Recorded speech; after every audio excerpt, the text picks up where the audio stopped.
as a code word. Shaplow. Bam. Was that the code word? We didn't discuss it. Yep. I thought the code word was slut dragon. Ooh, that's an interesting display you have there. We're live. This is a Sunday podcast edition, Long War, with a special guest, Will. What's up, player? What's up? Zordon over there. Will, aka Zordon. Rangers. I prefer Diet Rick. Diet Rick. Ah, yes. We got some people coming in. We got Ty winning, Winter Warrior, Lavaris, Player J tuning in. He says, I believe in Haspel. They like Wyatt's commitment. Yeah. You get used to disappointment. Man, I go fucking hard. I mean, this was only $20 on Amazon. Best $20 I ever spent. Remember that gas mask I bought you? That was also $20. Nice. Do you still have it? I do. I was gonna wear it the next time I have to go do something. I don't know if it's rated for anything. I'm just saying. Yeah, rated for looking cool. I mean, most masks that people are using are not rated to, in fact, keep the virus out. It's just to keep people from like breathing on one another. Yep. Don't spit. Just keep me from spitting on you. Don't spit on those oranges. You'll get slapped into your next incarnation. Yeah, I saw that. guy had that coming. People acting the fool have it coming. All yeah, right. they're calling for like the grocery stores to like go to curbside pickup only, but I'm like, is that gonna work? I don't trust anyone. Yeah, basically at this point, I'll just go get it myself and wipe it all down.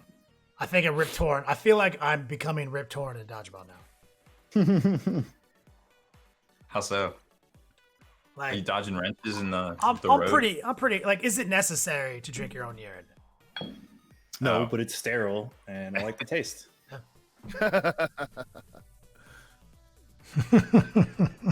So I have D&D Beyond pulled up on my tablet. Full disclosure to the audience, as we get set up to actually jump into this D&D sesh, we're gonna use this as podcast content for next week. So we'll do our normal thing where we go silent, kind of come in like it's a normal show, do a little light discussion, and then start the campaign. Some people in this stream have really never played Dungeons & Dragons before. I'm not going to name names. And some people in this stream are incredibly experienced Dungeons & Dragons players. So Some people haven't played this decade. no names being dropped. We'll do our best to help each other out. Like, I'll definitely help the other guys out when I need to here. Well, my experiences. I'm just gonna shoot magic missiles into darkness. I literally don't know what I'm supposed to do. So I'm cool. the darkness. If you're a sorcerer of light, why do you have to attack the darkness? Like, I have a question. So how do I see like my abilities on this thing? I'm on this like. It's so you have all, in the middle. There's a really long column of like starts with acrobatics, goes to animal handling, kind of Okay. athletics. So anything you're proficient in has a black dot next to it. Mm-hmm. Okay, And- I'm getting kind of a different layout because I have it on my tablet than I normally get. Okay, so there's those, and then there's also should be a box that has like your weapon and any other things you can do. Those are your actions, and inside that same box is like equipment and then features and traits, etc. Oh, okay. If I press this button, I can see proficiencies, language, actions, skills, equipment. Yeah. Yes. Okay. Yeah. got it. On the tablet version, when it's scaled down for those other devices, you can switch between the different views. It's not like when you pull it up on a browser it. on your computer. Discovered. All right. Yeah, and if you just click on something, it'll tell you anything you need to know about it. Horde. So let's start the podcast like we normally do. Rob, Okay. bring us in, introduce everybody, and then make some quips. Then we'll, basically kind of bring Will in and like have him like walk us through what we're about to do, and then do it. Probably should do character introductions as Oh well. yeah, that's why I feel like Will is probably on top of that, right? No. What do you mean? Why? No. No, we would do our own character introduction. Yeah. Yeah, use so like the after short. the normal podcast intro, we'll probably just have like a segue. We'll introduce our characters. Word. Lay it out how you want to do it precisely. Like, do you want to do it directly after or during introductions? Yeah, so like directly after, and then just be like, hey, we're doing this Rick and Morty D&D module, and then let's go round table, introduce your characters and a little bit about them. Okay, why? So Rob, for you, it would be like, yeah, so I'm playing a Dragonborn fighter. His name is Shadowjacker, and your like specialization, so people can kind of know that. Oh, okay. Is that like a thing I have in here? Specialization? Yeah, it should be like, I'm a Dragonborn barbarian. You know, everyone's playing at level 3, so you probably don't have to say that. And then you're like, I'm the Path of the Berserker. I'm looking here. Okay, hold on a second. Primal Path, Path of Berserker, which has no information on this sheet. Yeah. Okay. But And you just be like, or you could just do it all in one. So you'd be like, I'm a Path of the Berserker barbarian. I got it. Just as I would say, like, I'm a Death Divinity cleric. All right. To clean that up, Rob, when you bring us in, like, you know, maybe like, yo, there's the Long War, blah blah blah, special edition of the podcast D&D night, and then then introduce us. And I think it's better in that moment to be like, Kenny Boucher here, playing the role of. And that way, it's not 2 introductions. You know, like, do it right. Yeah. You do it in one clean go. Okay. Yeah, and I guess and just I'll have like a probably little be bit of last. flair with your character. Yeah, I'll be last because I'll be like, To be like, I'm like Oh, you're the gonna be Slut last. Dragon Shadowjacker. yeah, because I'll be last because it'll come back to me. Yeah, I got it. Okay. But, Yeah, fine. All right, so now we're gonna do this thing. We're all quiet for about 20 seconds. Leave the mics unmuted, and then we're just waiting for Rob's cue. He'll introduce us in an order, and then after he's done introducing us, we comment in the order he introduced us. You'll probably be last. Okay. Easy for you to remember.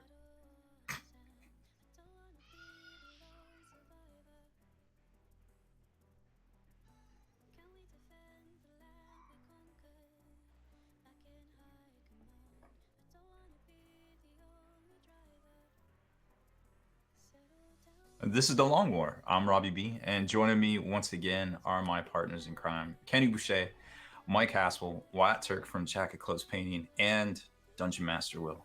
What's up, guys? Yo, dog, great to be here. I'll be playing the role tonight of Shadowjacker, a barbarian dragonborn who has a specialty in animal handling, and he follows the path of Berserker.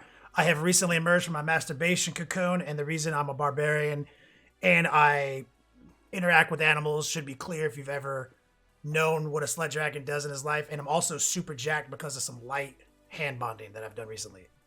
I'm Michael Haspel. I'll be playing the role of the Seeker. Look at me. Jerry asked me to fix his marriage, and I can't do it. So I've been around for 2 weeks. Things are getting weird. Oh, that's amazing. Oh, please talk like that the whole time. He was good. He was good. So I'm Wyatt, and I will be Gazorpazort Bill, a Death Domain cleric, and I am here to worship the giant head in the sky and drop some loads. Nice. Well, Will's our DM. Yeah, and then my name is Will Monteroso. I'm gonna be the dungeon master tonight. I'll be playing the role of Diet Rick from this one, running this universe. And I'm a cat person. I'm cat person, an evocation wizard that licks things or whatever cat wizards do. Whatever cats do. I mean, I feel like they just kind of make it up as they go, so I'm down. I think the answer is cats do what they want when they want. Yeah. So there you go. This is fine. This is fine. Special edition podcast, D&D content. If you're watching this live, we're all over the streams like we normally do, but we're doing this on a Sunday.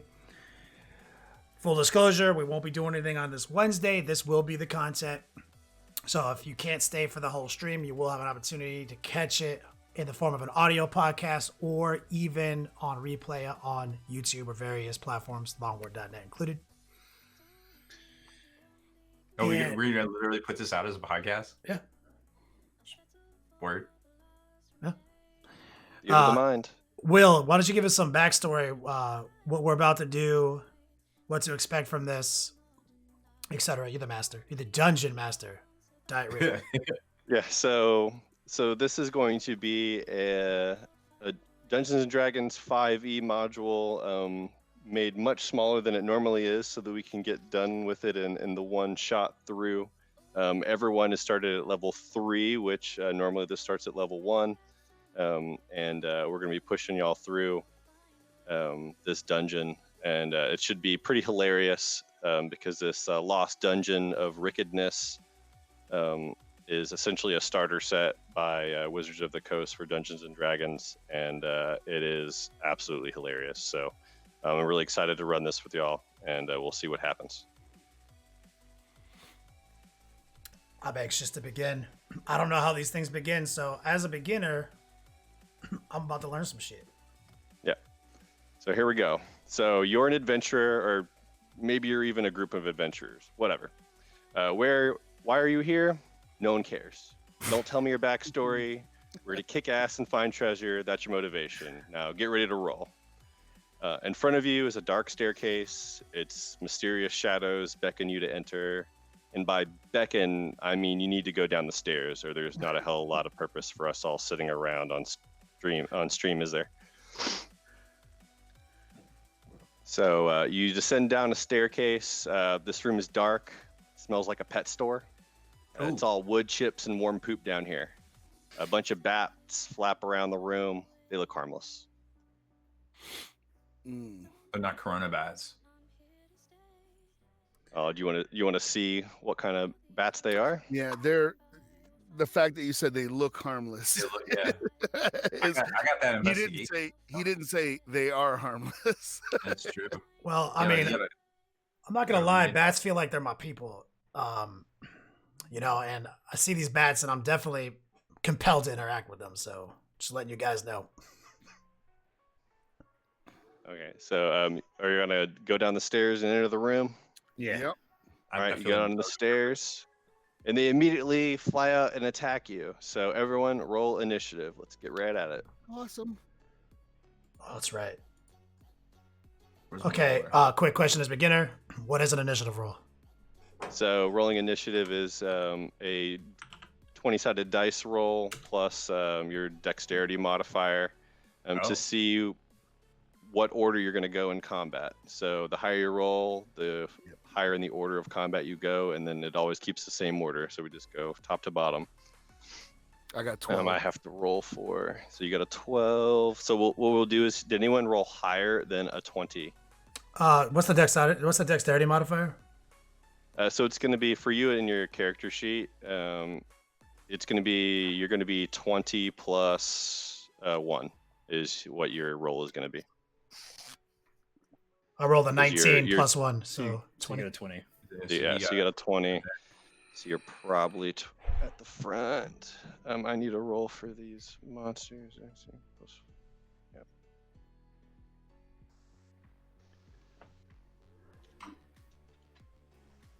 All right. So anyone between a 15 and 20?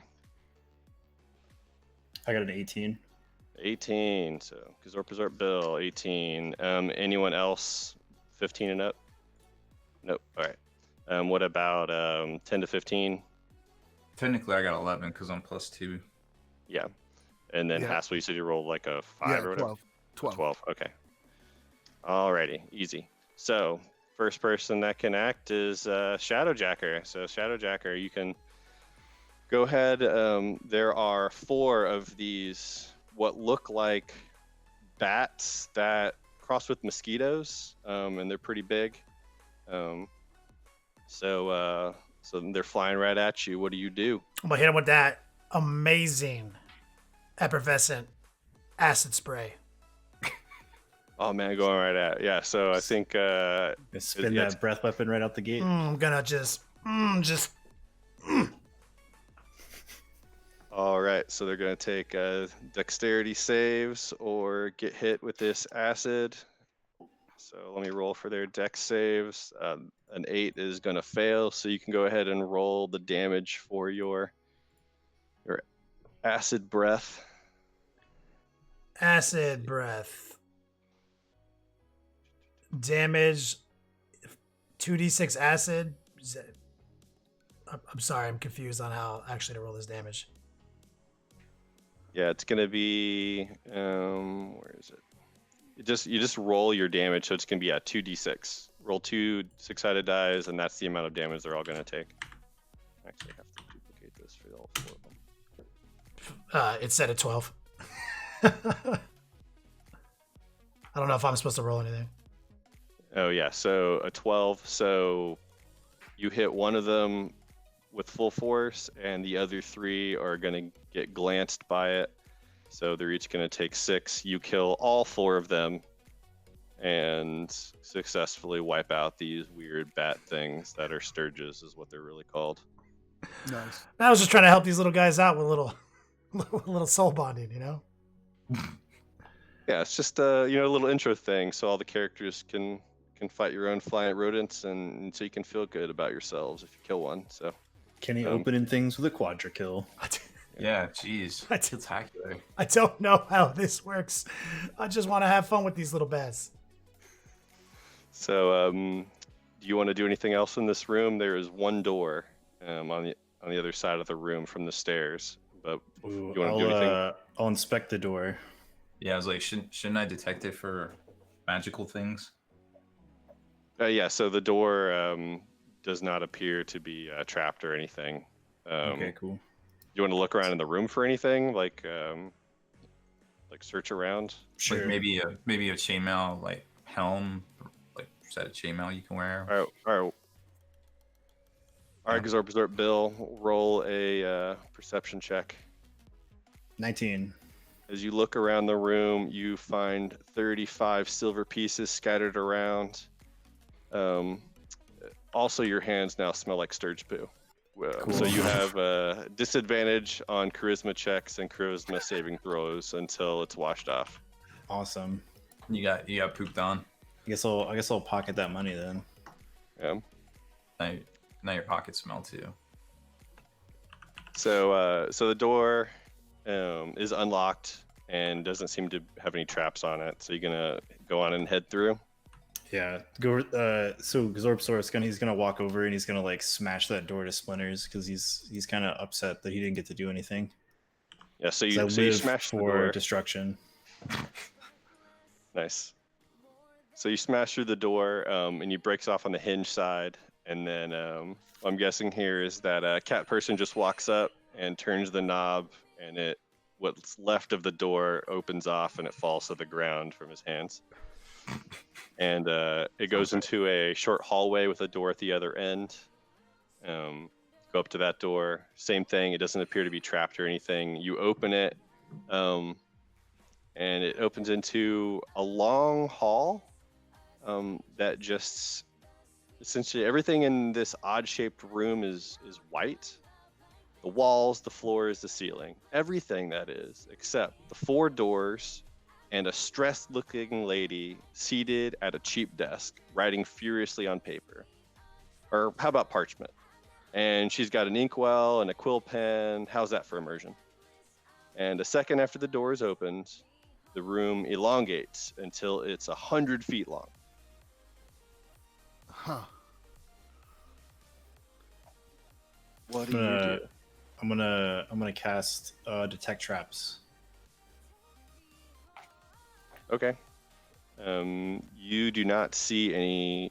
There are no traps right now. Okay. You see. So are you gonna go into the room and try to go up and talk to this lady? Yeah, let's go see what's up. Yep.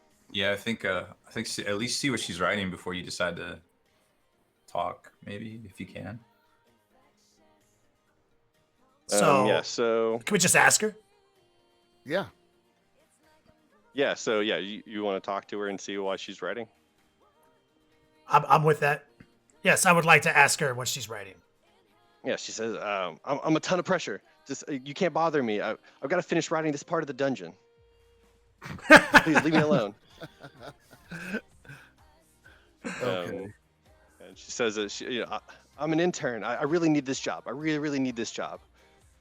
Do you think there's an opportunity here to persuade her to maybe write us in some sweet gear?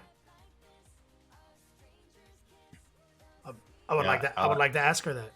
Shadowjacker could use a new jack-off piece of equipment, maybe a sweet new cod piece. All right, she's like, God. I said I'm busy. Everyone roll initiative. I was gonna help her too. Ooh, a 20. Oh, 4. Alrighty. 17. I got a 4. Or I guess mine's an 18. +1. Yeah. Seeker. Oh wow. Slightly better than Seeker. Slightly better than Cat Person. So let me see here.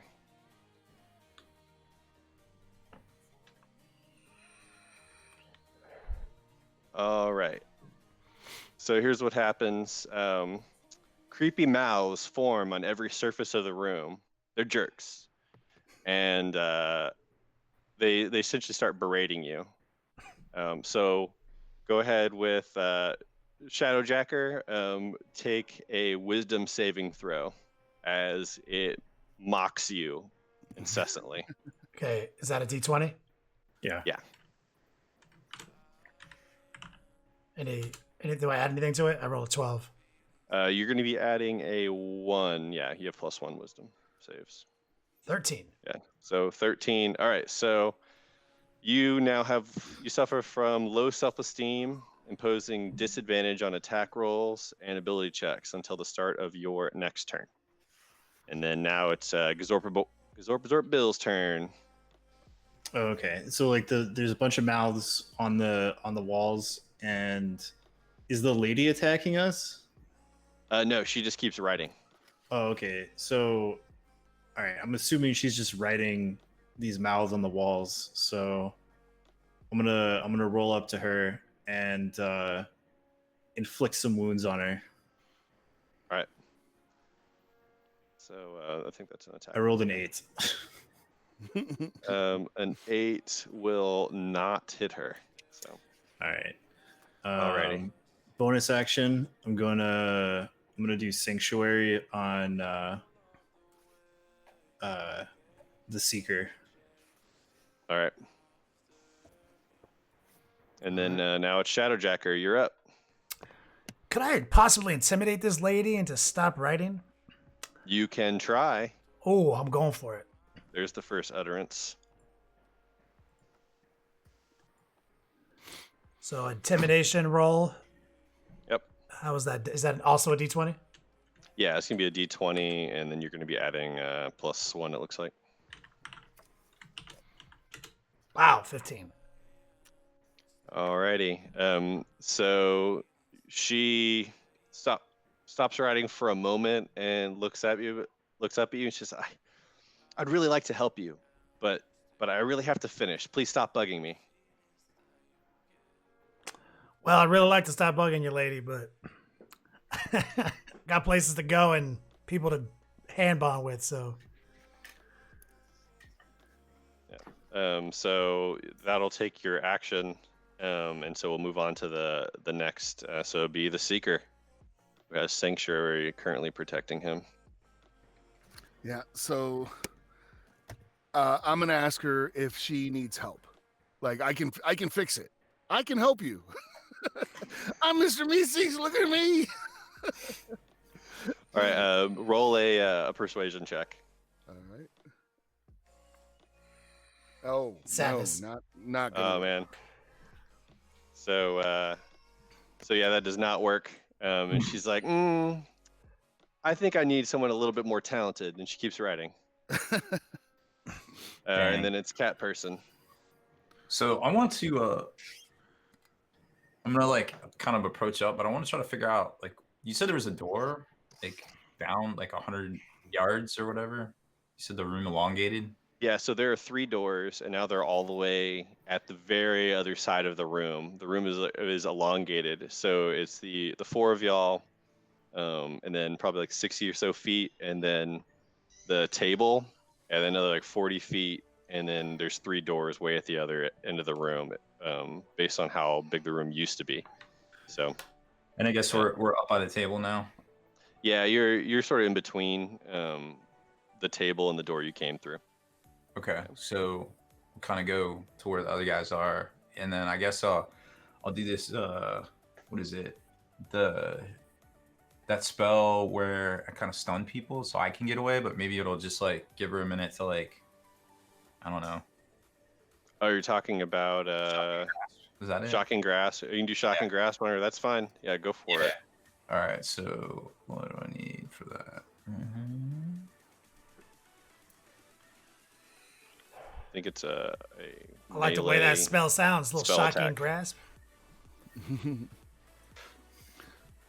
Where definitely is it? don't use that one in the bathtub. +4 to hit. Yeah, so you just roll d20 and add 4. So you're essentially going to make a melee spell attack. So a 13 will hit her, and so you will do your damage. What is it? D8s or something? 1d10. Oh, I don't have a D10. Where's my D10? Hashtag D10. Oh. Didn't prep my button. Use that beautiful cantrip. Mm-hmm.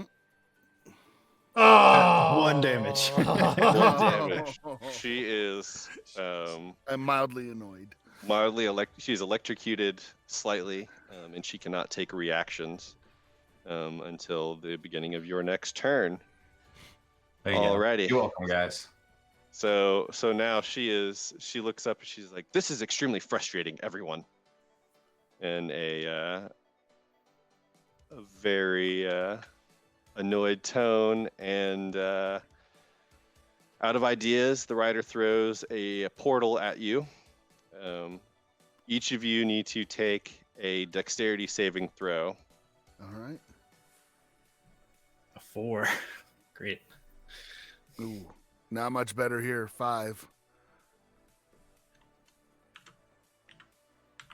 All right. Oh, 5. So everyone except for Cat Person are teleported back to the entrance to the room. So you're now 60 feet away. Oh my god. Rough. All right, All right, now Gazorp Bill. I'm gonna do Ray of Sickness and see if I can make this mean lady shit her pants. Oh, it's time. It's time for the combo. All right. A 19. Let's go. Yeah, that'll definitely hit. All right. 2d8. 6 man. damage. So she dies. Yeah. So And she shits her shits herself pants. and dies. Yeah. Wow. That's what's up. She's Suck out of it. dysentery. Yeah. And then the room returns to normal size, and there are 3 doors. So which of the 3 doors do you want to go through? What do the doors look like? They all look exactly the same. They're wooden doors with brass handles. Well, you're the problem solver, Seeker. Why don't you tell us which one is the best option? I'll just go for the middle. I don't. I always go for the middle. I condone. Well, there's some character motivations you might want to start figuring out about my guy. Existence is pain to him. Oh yeah. All right. So the middle door. All Yeah. right, cool. So you open the middle again, wait. So again, I ripped that door off its hinges because I hate doors. Okay. So it shatters and reveals, check this room out. It's a little pantry. Why a pantry? Because monsters have to eat. Believe it or not, the creatures that dwell in this dungeon exist even when you chumps aren't parading through their shit. The room reeks of vinegar. Shelves line the walls on either side of you. They contain oversized pickle jars, which probably accounts for the stink. Most of the jars are filled with just brine, but a dozen still contain enormous pickles nearly 2 feet long. Oof. The jars are wider than the shelves, so they stick out over the edge. Also, there's a 10-foot ladder blocking the middle of the pantry, leaning against one of the upper shelves. Ooh, I'm gonna climb that ladder and see what's up there. Yeah. So as you move through the pantry, you to attempt to cross the path of all these pickle jars, roll an acrobatics check Oh, because there is not a lot of room. You about to get pickled. a 3. So you jostle a jar as you move through the room. You knock the jar down, causing it to smash on the ground and shatter into 1,000 vinegar-soaked pieces and release its contents. So the 2-foot-long pickle in the jar you just jostled turns to face you, which is to say the pickle has a face. Let me say that again. It's a pickle with a face. It starts to headbutt the jar from the inside, edging it. You guess it. And it's coming at you. So here we go. Everyone roll initiative. All right. A 9. Man, what is it with my rolls tonight? Jeez. What do I do this? Do I do hashtag? 2. Oh, God, you we want suck. to die? We're all dead. I do want to die, yeah. Oh, I still get to go first. Hell's yeah! All right, let me roll it for the. You do it with the. How do you do it with the bonus in it? You just put plus. The plus. Yeah. the You can bonus. change your shortcuts. I have all my stuff shortcutted to Wow. exactly what I needed. Yeah. So what we got here? Okay. So. Cat person's a 7, a 9. Cat person's gonna go first. I think. Oh no, you're both 9s. So. Yeah. Cat person, Gazorp Bill, are gonna go first. So go cat. Go. I guess which one is a higher dex? I'll just do that as the tiebreaker. Plus 2. Oh. Yours is +1. I'd really like to get Bill my plus hands on 0. those Yep. pickles, guys. Yep. So cat person goes first. So this pickle is angry. This is an angry pickle. Yes, it stands up and it makes Oh. a mean face. All 2 feet of it. I Mhm. need it. Ugh. This is adorable. Where is So wait, am I in the pen? Where am I? I guess I was following him. You're just outside the door. So the only person in there is Gazorp Bill. right. Gazorp Bill. Okay. So he's between us. The pickle. Yeah, you can see him in between. Hmm. What do I have? I got a quarterstaff or something. Yeah, you do, and then you also have your cantrips. 5-foot reach. Huh. Can I try to hockey stick it behind me towards Shadowjacker? Yeah, it's small, so just try to go make a strength check. Okay. So just roll d20 plus your strength. Let's see. What is my strength? Probably low. Oh. Yeah. So it's -1. Yeah, so d20 -1. Yay. So you try, Crushed but that pickle, can hold on to the side of the walls, and he's not going anywhere. Mm. So really good try, but you are a weak wizard and not really able to do anything functional. So, Mm. Gazorp Bill, time to bring the pain, I guess. Uh-oh. Gazorp Bill has. I'm gonna grapple that pickle and get it in a rear naked choke. All right, and Oh my so go God. ahead and roll that grapple check. So strength check plus any bonuses you have. Do it again. 22. Oof. Yep. So you pick All that right. pickle up. And as a bonus action, I'm gonna be like, I got this pickle for you, Shadowjacker. Shadowjacker is very excited. Oh man. So all right. So it goes for that, and then now what we're gonna have is the other pickles are gonna be moving towards the edge of the shelf. I was wondering if there was more. Yeah. So one jar was jostled by cat person, so it jostles slightly over to the edge. It looks at you and it is pushing its way towards the edge of the shelf now, and so it gets a little bit closer to almost tipping over the edge, and then now it is the Seeker's turn.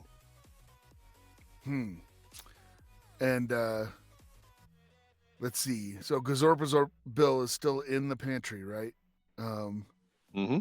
Okay, so all these pickles are coming down. I probably can't use that because I'll probably hit him. So I will use Chill Touch on one of the jars and just basically just try to bust it and catch the pickle inside for 1d8. All right. So roll your ranged spell attack at advantage because that jar Alright. is relatively stable.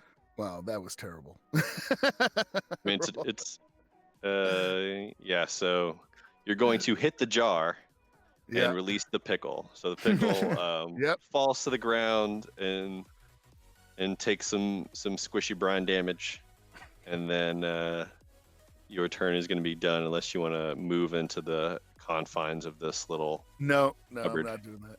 All right, Shadowjacker. I'm gonna need at least one of these pickles, Gazorpazor Bill. I feel like you're in. I see Gazorpazor Bill on the ground grappling a pickle. He's got him in a rear naked choke.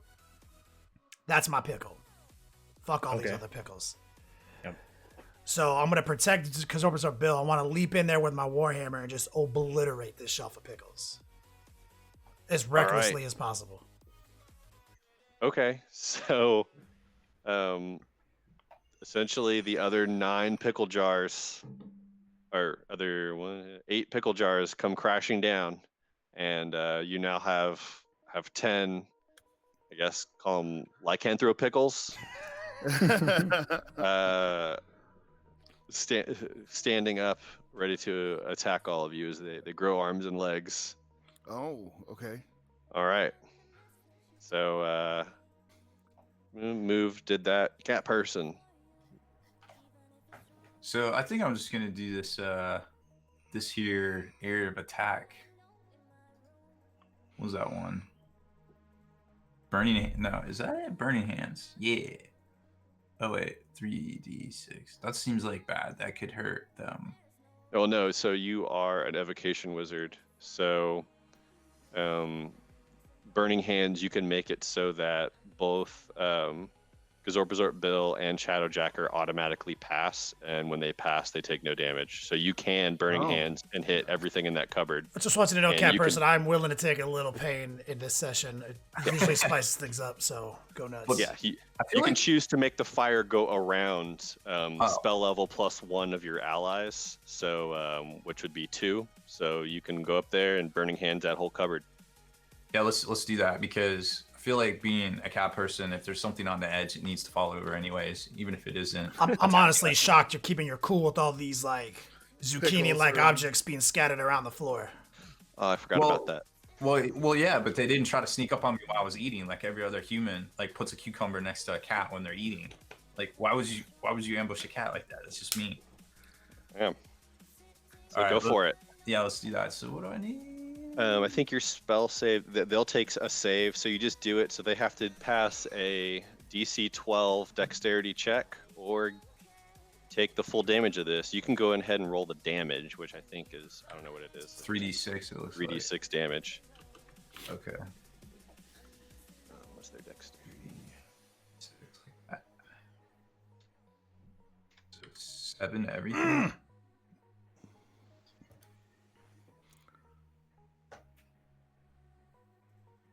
So what we got? 1, 2. Yo, you're fucking these pickles up, cat person. A few of them. Okay. A lot of pickles. So, and the total damage was 9. So, Do I have a bonus?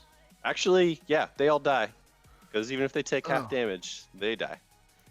That was Because it turns out lycanthropicals are vulnerable to fire, so they're all dead, I guess, except for the one that the one that Shadowjacker is holding gets hit too. So they're all Oh, dead. damn it, cat Hmm. person. Didn't You expect know that. how cooked cucumbers, which we all know, or cooked pickles, which we all know Fried that pickles. without a wonderful breading on the outside is in fact disgusting. Sadness. So there is a door on the other side of this enclosed pantry if you want to go through it, or you can go through either the Oh, other can two I doors. spare the dying this pickle? You can, yes. I'm gonna spare the dying this pickle that I have cradled in my arms. Okay. But you're not sparing him suffering. And Oh, if he man. spares this pickle, will he be open possibly to animal handling? This pickle is pretty. Oh no, it's pretty stupid. So yeah, I'll call it an animal. So yeah, it's unconscious too. So does that Ooh, help? it's vulnerable. Oh. So you can go ahead and you can try to animal handle this little pickle or Okay. big pickle. An animal handling roll. What is that? It's a D20. plus your wisdom, and you're proficient, so it adds an additional bonus. Yeah. So you're gonna have +3. Yeah. 19, baby. Total. Woo! Yep. So It's happening. this lycanthrope pickle calms down. It makes like a couple faint attempts to like maybe try to bite, and then it cools down. All right, I'm gonna cure wounds to pickle for 5 HP. That pickle is now at full pickleness. It is Yeah, briny as Maximum fuck. briny. Yes. Keeps it salty. Alrighty. So, do you want to do anything else with this lycanthrope pickle? Does he respond to commands, orders? He just want to tag along? Can I put him on my shoulder and he just walks around with me? I mean, you can put him on your shoulder, and he'll walk around with you.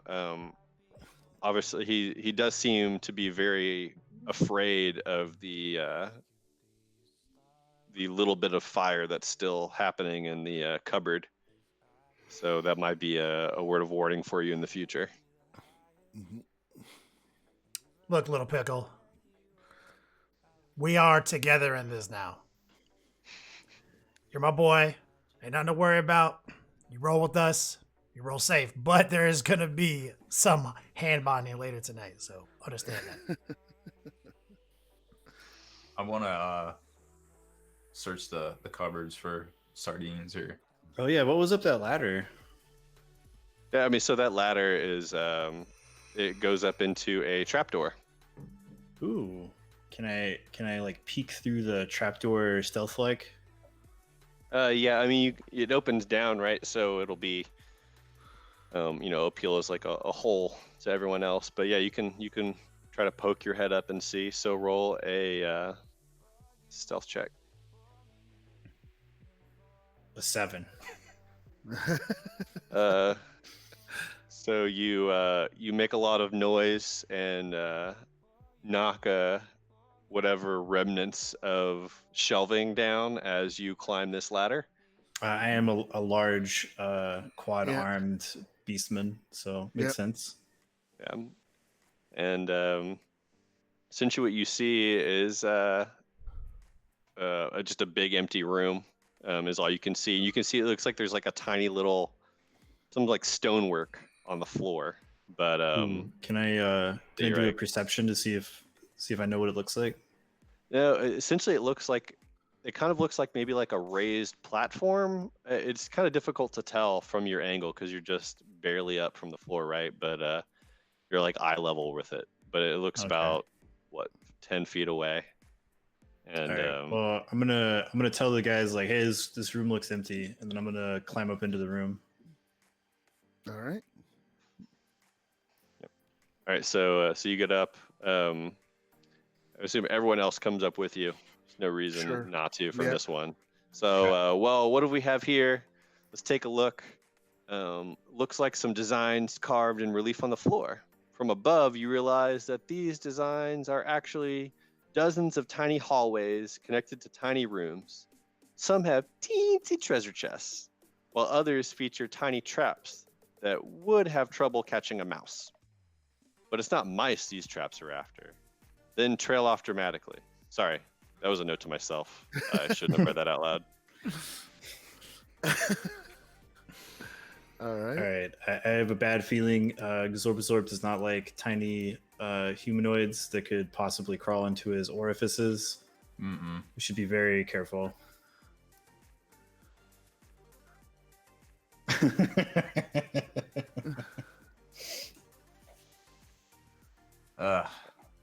So you wanna inspect it? Yeah, I'll look Sure. at it. So lying on the stone floor outside this like minuscule dungeon are several carved wooden figurines: a green dragon, an ogre, a spider, and a zombie. Inside this little dungeon, it looks like there's a tiny little adventuring party, just like set up in a little holding area. And there's a tiny cleric, a tiny fighter, a tiny rogue, and a teensy tiny little wizard. They as you look at them, they teleport into what looks like the beginning of stairs, and they move down and they begin to cheerfully slog their way through this tiny little dungeon. So cute. Uh-oh. This seems What real happens bad. what happens if I pick up the ogre figure? If you pick it up, nothing happens. Oh, so if I just like put it in my pocket or break it, nothing will happen? Yeah, so you put it in your pocket and nothing happens. Cool. So it's in his pocket, is what you're saying. I mean, Yeah. the Seeker, what do you think about a scenario like this? I mean, I'm looking at all this and I'm like, looks like a little game of D&D happening on the floor. That is what I think so too, and I think this might be the dungeon we're in. So,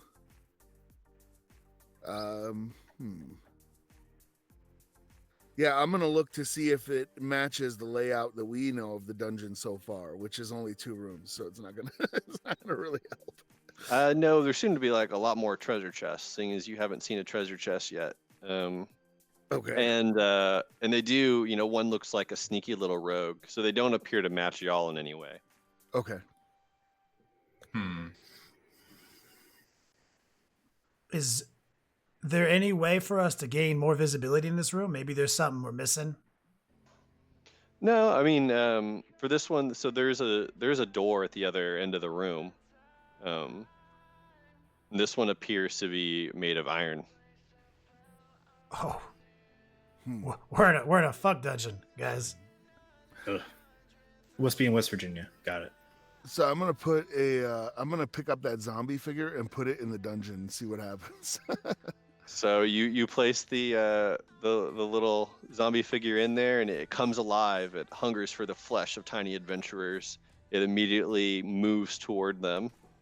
I don't know exactly where you place it, but I'm just gonna assume you place it, the next room over. They open the door and they start fighting it. You see them battle as they shoot their magic at it. The rogue comes up and tries to stab it in the head, and it falls down dead. And they all celebrate, and they move over towards the treasure chest and open it and celebrate to themselves. You hear tiny little high-pitched cheers coming from them. Okay. So there are still 3 other little monster figurines if you want to. Yeah, there's like a green Play with dragon. Oh, okay. I'll put the ogre in the dungeon next to them. Yeah, do the dragon last.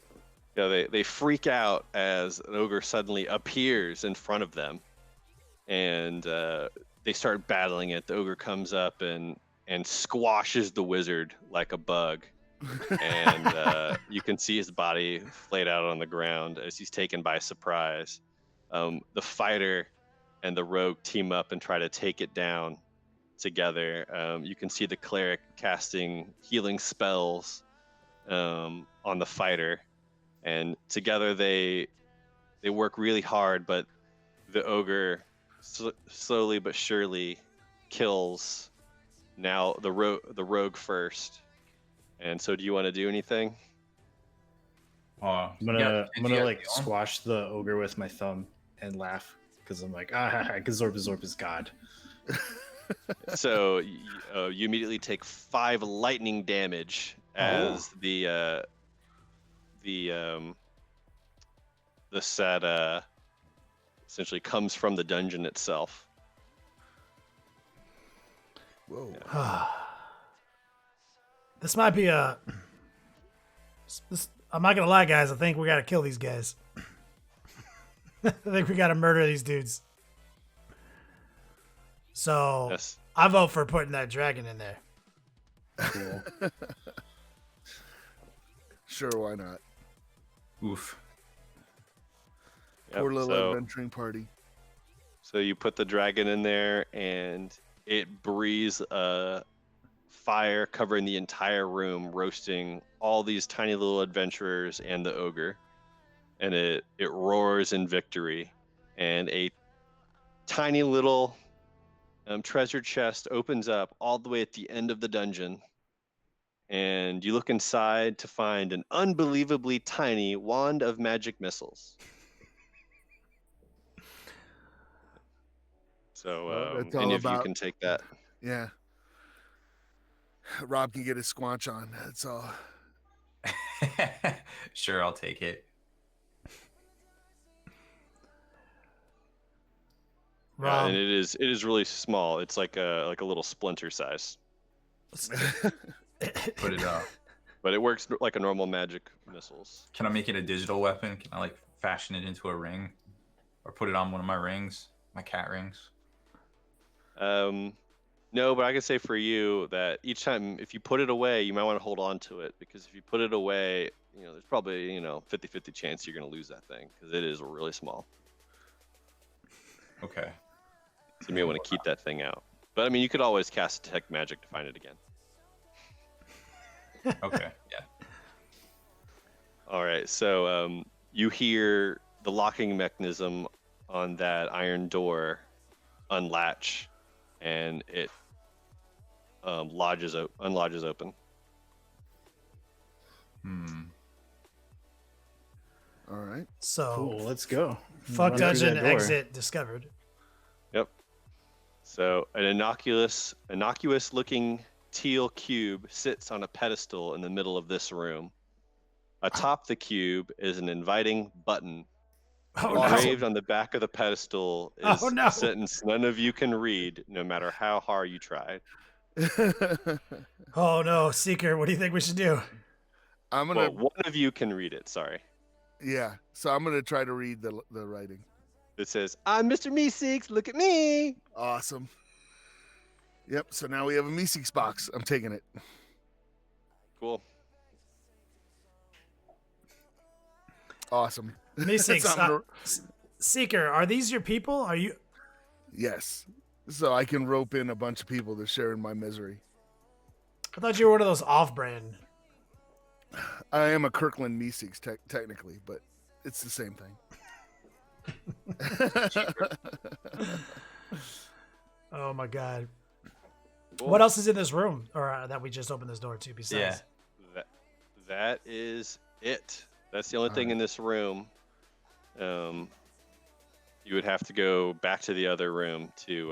Yeah, we have to keep go going back on. down the pantry, Back into the ladder. pickle pantry. and there's 2 more rooms we haven't opened. Mm-hmm. All right, well, let's head over there. Let's say we do the one on the right. Go Okay. on the right. Yeah. All right. All right, you open this door, and a horde of goblins wearing yellow shirts and blue pants crowd this room. They're these little munchkin things. I don't know. I never gave them names, but they are real annoying little pieces of shit, repeating the same pattern and spouting undermining nonsense while you try to get work done. All underpinned with teenage self-image fragility and minuscule attention spans born from what I can only assume is a life completely unexplored while simultaneously devoid of any real stakes. Also, they say, geez, a lot. Too much. Nice. A glass case sits on the far side of the room. next to another door, but there are too many stupid little goblins in the way for you to see it clearly. I mean, Do we wait over there and try to look in the case? I feel like Zorbazorb doesn't have a choice. He's going in, right? Like, I mean, like, Zorbazorb is in the void right now. Can't hear him. Oh, okay, so I said, can I try to intimidate all these little Mortys to get out of our way? You can. 12. So yeah, they try moving away from you, but there's just not a lot of room in here. It's like the most crowded party you've ever been to. All right, I'm gonna tell them, like, if y'all don't get out of the way, I'm gonna start hacking off heads. I mean, you can go ahead and you can try to push through them. There is room enough for you to like. I'm just, gonna push I'm through. gonna do that. Can I do an athletics, or can I just do it? Yeah, you can without a just check? push through. I'll just push through and like shove one in the face and like poke one in the eye. Oh, jeez. You should think this through. So you push your way through the crowd of whiny little goblins. But once you reach the glass case, you see 5 gems sit in the case: blue, green, red, yellow, purple. Next to the case, 3 conveniently gem-sized sockets are cut into the stone wall. I bet these things are related, huh? All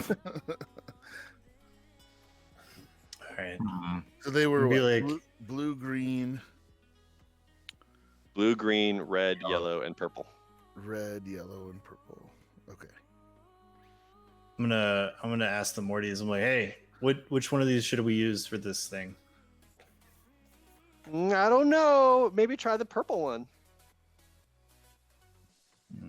I'm still I'm at the door watching all this going down. Okay. I'm ready to try the room. I'm gonna push the button in the Meeseeks box and summon a Meeseeks. Yes. Oh yeah. Yes. Mr. Meeseeks, look at me. Mr. Meeseeks, put the purple gem into the I'm gonna get out of this room before he starts futzing around with these gems. Though, let her. He Yeah. goes over and pushes his way through and picks it up and puts the purple one in one of the sockets. And then nothing happens. Which socket? They all look the same. So, the Meeseeks, that's it. Is he gone now because he completed his task? Yeah. Yeah, and he goes poof and vanishes into nothingness. I mean, is this Meeseeks box unlimited usage? Seeker? I mean, I know your Kirkland boxes aren't, but I don't know. Probably has a limit on it. Otherwise, it would just be like very abusive with this. Yeah, there are 2 more slots open, and there are 4 more gems. Shadowjacker's not good at puzzles. I'm at a loss. I'm feeling a little uncomfortable with this room full of teenagers right now, underagers. Definitely gonna get you on the list. Yeah, I'll pick The up sea the blue of one. yellow and blue goblins keep saying, "I'm not sure this is a good idea. If you get this wrong, you'll probably die."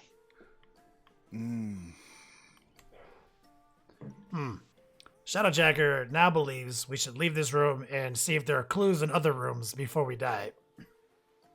Yeah, it seems like a pretty good idea. I didn't spend all those years in my masturbation cocoon not thinking about scenarios like this. Yeah, let's just we'll even come back later. So as you turn around, you realize the door behind you is in fact closed. Awesome. Sadness. Wait, I was watching the door. I'm in the door. Well, Cat person, you had one job. all right. New plan. Each one of you guys pick up a couple of these Mortys and use them as human shields, and I will attempt this puzzle. I concur. All right, I'm gonna do. Yes, sounds good. This is. All right, I'm gonna do false life on myself Okay. for.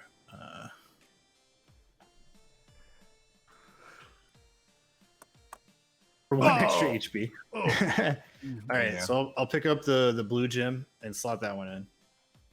Okay. and then I'll do the yellow gem and slot that one in.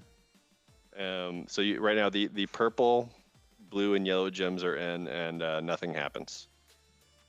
All right. All What the Mortys, all the goblins are like, oh, whoa, whoa, oh, what a relief! You almost killed us. All right, I'll replace the purple one with a green one. All right, so now it's blue, yellow, green. Yeah. Yeah. So again, nothing happens. Should I detect magic on it? I feel like I'm going to do that. See if we get any clues. Yeah. So the yellow and blue Mortys with their pants keep freaking out of like, man, could y'all just stop, please, please? We don't want to die. Should we interrogate these different factions of Mortys for more information on gem combination? Yeah, you can. All right. And I'll review it again for y'all just so you know. It's a blue, green, red, yellow, and purple gems. 5 gems, and then there's 3 slots. So we got purple from these Mortys. Are Mortys to be trusted? I mean, I feel like I wanna ask these Mortys. If you don't want to die, tell us exactly what the color combination is here. Mm-hmm. So you say they all in a cacophony say, I don't know. God, they're annoying. They are annoying. They're worse than kobolds. What are those 3 primary colors for, like, is it red, blue, green, right? Isn't it? RGB. Yeah. Mm-hmm. Put those in. All right. You get your Morty shields ready? One in each arm, baby. Yeah, I got 2. I'll put the red, green, and blue gems in there. So you pull out the purple gem and you put that red gem in, and you fix it with those colors, and then again nothing happens. But you do notice for the first time that the red and green gems have like a slight brightness to them now that they're in there. All right. Hmm. So I'll replace the blue one with the purple one. You put the purple one in, and a door opens up next to the case, and all the Meeseeks, all the Mortys have a relief, just like in a cacophony of like, oh geez, we almost died. All right, cool. I'm gonna like take a Morty and like fart in its face. Be like, thanks for all the help, nerds, and then leave. All right, and so it opens up into a hallway. At the other end of the hallway is another wooden door. When you open that door, it's a dark room except for a little bit of light. Essentially, looks like a long, empty table appears to be the star of some bizarre spectacle in this room. Bright lights shine down on it, and just visible past the table are rows and rows of creatures staring at it with eager anticipation. Hmm. What do these creatures look like? Oh, yeah. You'd have to go inside of the room probably to be able to see. Is there Can any you describe way the room one more time?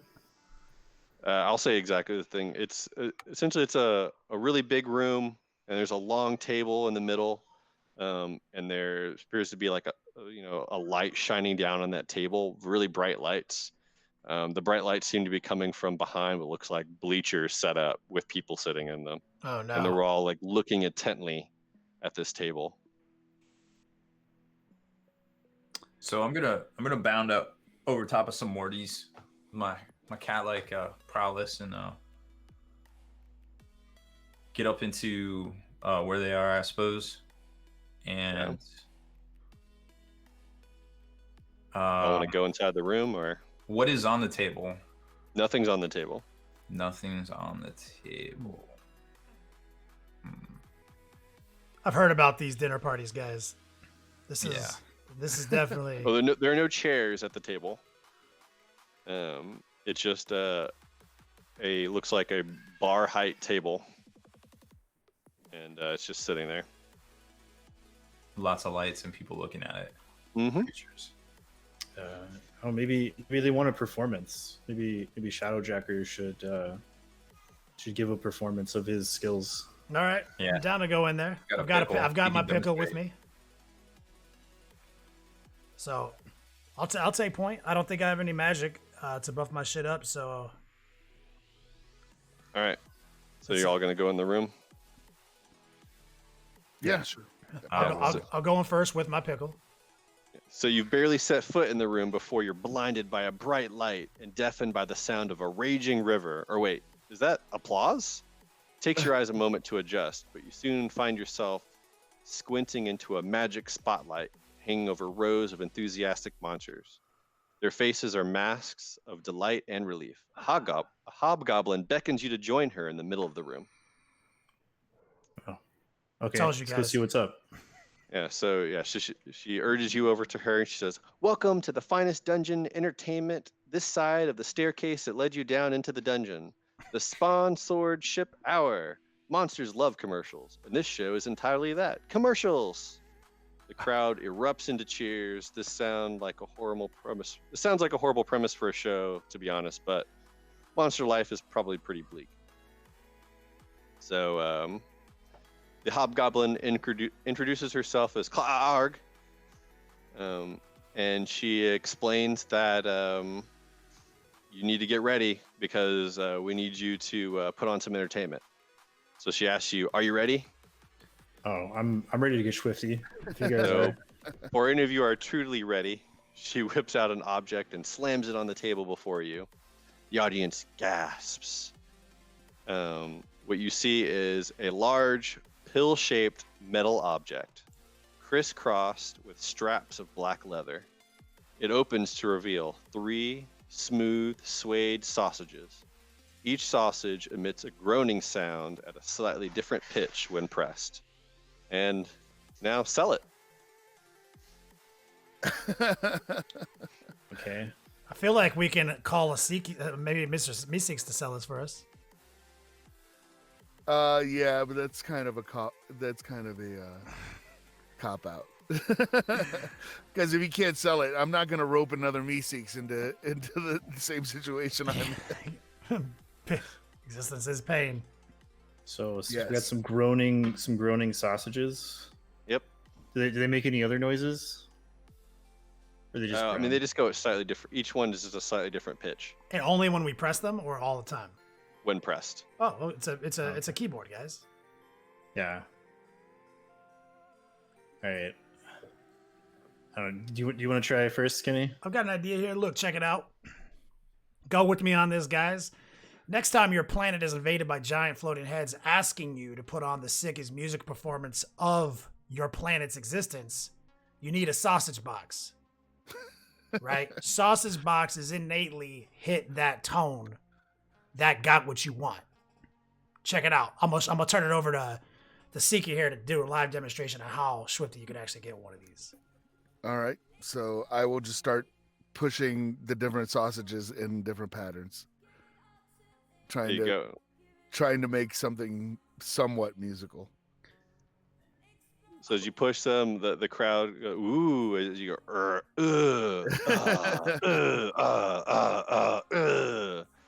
and they all clap in excitement.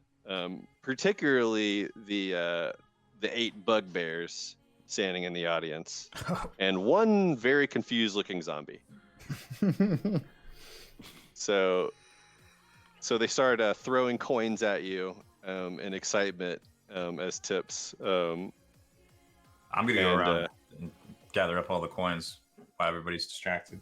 So Cat Person is able to collect 150 gold pieces and coins. Oh, And Clark yells out, "Wow, great job! That's the best one this week. Thank you, everyone. Join us later today for Spawn Sword Ship Hour." And a door opens essentially stage right. Okay. Okay, I guess we'll exit stage right. Shuffle out that way. Be sure to take some bows, guys, to the crowd. Yeah. If there's anything on the table, I'm gonna knock it off before I leave. The sausage box is on the ground, destroyed. So you go through the door into a bright room. We've had a lot of fun so far, folks, but this next room is truly horrifying. Near darkness fills this room, and the sound of gently sloshing water echoes off the walls. A rowboat bobs in a slow-moving stream, tied by a rope to a small concrete pier. The horrid, oily water flowing in the stream looks suspiciously like pancreatic juice. Ooh. I'm gonna cast light on I don't know, on like the pickle, so we have like a mobile light source. We can see better. Okay. So he's a glowing pickle. Nice. So the rowboat is conveniently sized to fit your whole party. Oh, how about that? We have a guy with 4 arms who can take point on rowing. Oh yeah. Yep. I mean, there is there's no paddle or anything. It moves up. It's docked, and the stream is barely bigger than the boat. And it's like carved, is what it looks like. Yeah. Oh, so it's like a ride. It's okay. Yep. Cool. All right, let's get on the boat then. This is some derivative bullshit, is all I'm saying, guys. Yep. I feel like we're about to see some pirates doing some racy shit. Yeah. I think so. If the rope is unfastened, which you unfasten, you get ready to go, the boat floats down the dark, spooky stream at a rate of 10 feet per round. As the boat moves, the walls flash with bright images. A parrot, a doubloon, a treasure map. The dread is palpable. Pirates of the Pancreas. So this is Pirates of the Pancreas. Oh god, they're not toning this down at all, man. So Just enjoy the ride. wise cracking Shadowjacker, make a wisdom saving throw.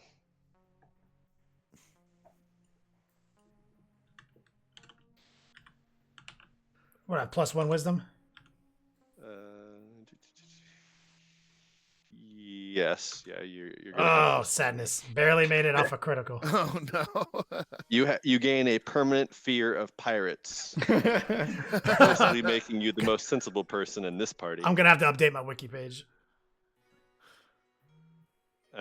Maybe halfway through this terror exercise, you see a glowing exit sign hanging over a dimly visible door. Yeah, I think You're too frightened to continue. Trust me, I understand. You can we need bail to get out away of the from boat. these pirates because Shadowjacker is Freaking really out. afraid now What for some about- reason. Yeah. He's freaking out, Let's take that exit. We're gonna take the exit. All right. All right, so you run and you get out. Seeing as you're not really steely nerved. All right, so you open the exit room, and this room is totally, completely, and suspiciously empty. The only visible feature is the exit door on the other side. I don't know. You guys think we should maybe take a little rest before continuing down the rest of this dungeon? I definitely need to sit down, have a few minutes with my pickle, and really reevaluate the population of pirates in this dungeon, guys. Yeah. What do you guys think? Yeah, that sounds good. Take a rest. Sure. Yeah. Cool. All right. So during our rest, I'll wash my hands finally. That's right, you poop on them. Yeah. Pull out your Yeah. canteen. Yeah. All right, so you're gonna take a short rest or a long rest? I don't know. Just a. You want to just make it like a rest for the sake of this? Yeah, so everyone, you will go to your full hit points, and you'll regain any spell slots you used. All right. I think I only used one. That's about right, yeah. Is Jack off breath a spell slot? Yes. Yes. Yes. Okay, so now I understand. Shadowjacker now understands that the power of his acid spray is a little bit more gangster than they speculated. Yeah. So perhaps All save right. it for future pirate encounters. Let's see. Should I counsel Shadowjacker a little bit, see if we can maybe cheer him up about all these nasty pirates? I mean, you can try, but I can tell you, you don't need to roll any dice. It will not work. Can I give him? What if I give him a big hug with all 4 arms? It's like the best hug ever. He is super scared of pirates. God, fuck. All right. I hope we don't see any more pirates in here. Maybe I. I don't wanna keep pitching it, but like I'm saying. What about his? Can help me what about his lowered self-esteem? Can I give him a pep talk? I'm like, no, there's no way you're gonna convince this guy to not be afraid of pirates anymore. No. That's what he gets for making wisecracks. It was the lowered self-esteem from the mouths from the wall. Oh yeah, so that'll be done. Okay, cool. I don't want him to have a disadvantage on every attack roll. Thank you. I'm feeling a lot better about myself. You know, like I know I'm a little overweight and I put on some weight recently. Yeah, you're still a very attractive slut dragon, dude. There's a lot of other dragons out there you could bond with. Thanks, man. Alrighty. So you get up and you wanna go through the far door. Yep. Sure. So the far door opens, and an identical party of adventurers enters, eyeing you suspiciously. It's not a cursed mirror or whatever. I'm not a damn hack. These are identical versions of you. In the interest of efficiency, I sent another Dimensions version of you into the dungeon right when you started. Admittedly, this meeting is pretty awkward, but I'm sure we can sort it out.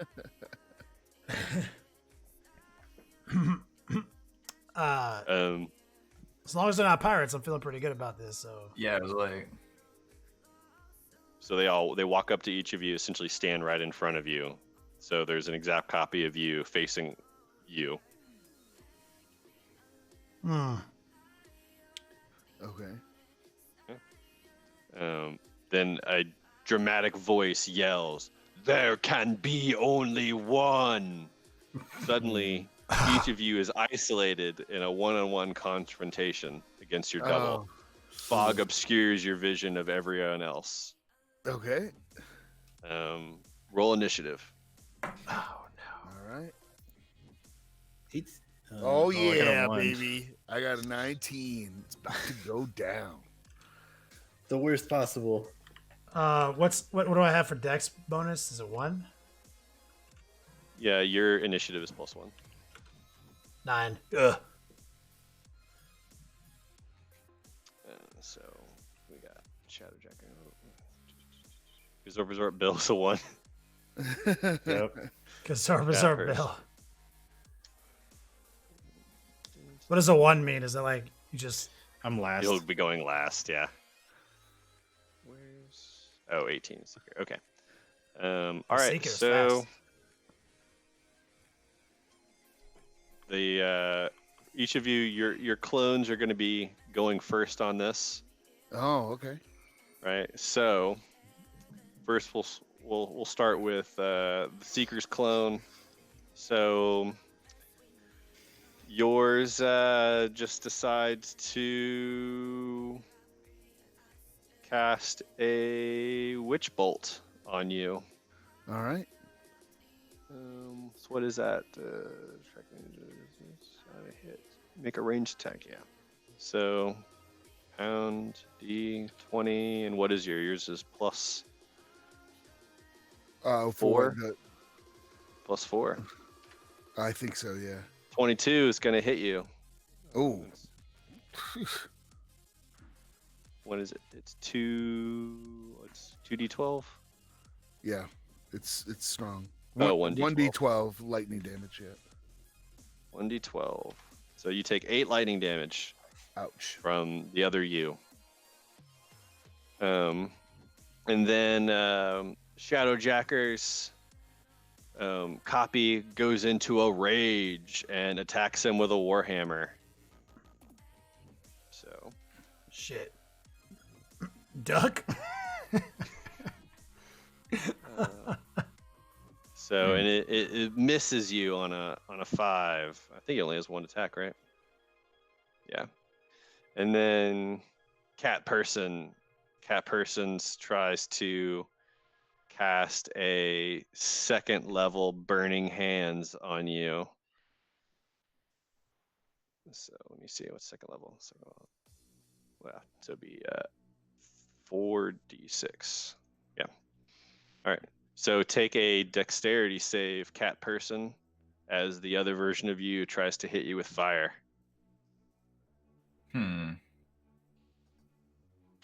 Oh no. All right. That person did not do well. You take 10 fire damage. Like, I'm not gonna lie, I'm looking at my hit points over here. 10 seems like a lot. Yeah, Yeah, he's already down to half. And then last but not least, Gazorpazorp Bills tries to cast a Ray of Enfeeblement. Yes. So he a black beam of energy springs from his finger towards you. He makes a ranged attack roll. +4. A 7, which will miss you. So you do not have a problem. So that's all of your doubles. Now it's the real Seeker's turn. Or is it? Yeah, I'm debating something, but I'll just go and do this. I was gonna see if I could charm him, but that probably won't work. Yeah, I'll do a witch bolt right back. Alrighty. So let me find this. All right. Yeah, so that's gonna on a Oh, 10 that that is gonna miss. Yeah, that was the wrong die anyway, but. Oh, it was a D12. Yeah, roll a Yeah. D20. Yeah. There we go. Yeah, on a 14 that'll hit. Oh, all right. And then now I roll the damage. All right, 10. Yeah, so you know that must have hurt him really bad. Now it's cat person's turn.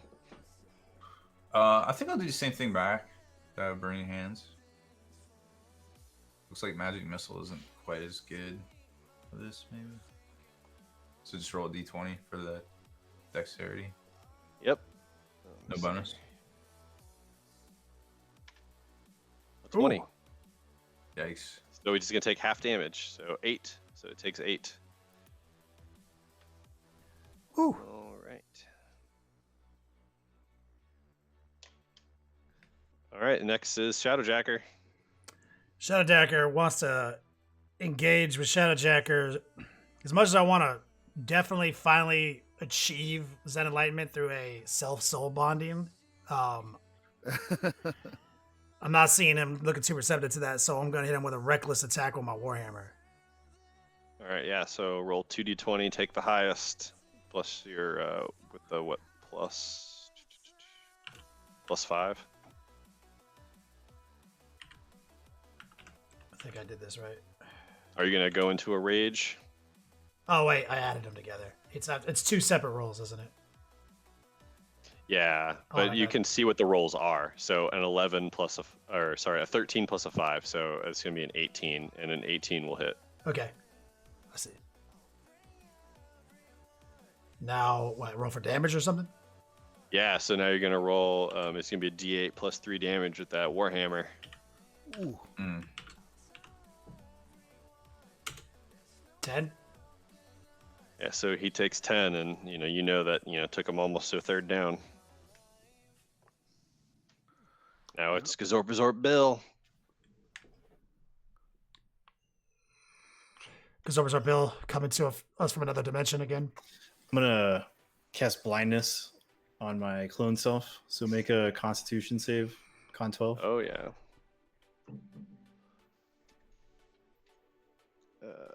+2. Fails. You are blinded. He is blind. All right. Good stuff. Now it's your copy's turn. Mm-hmm. So the Seekers decides he's gonna do another. I think you have another spell slot for a Witch Bolt, I think. Got another second level witch bolt.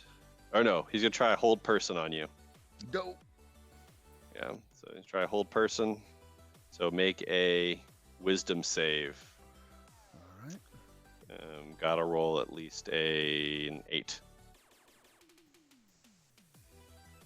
So he fails. So he's done. Now it's going to be Shadowjacker's copy. Continuing his rage, tries to slap back with his warhammer.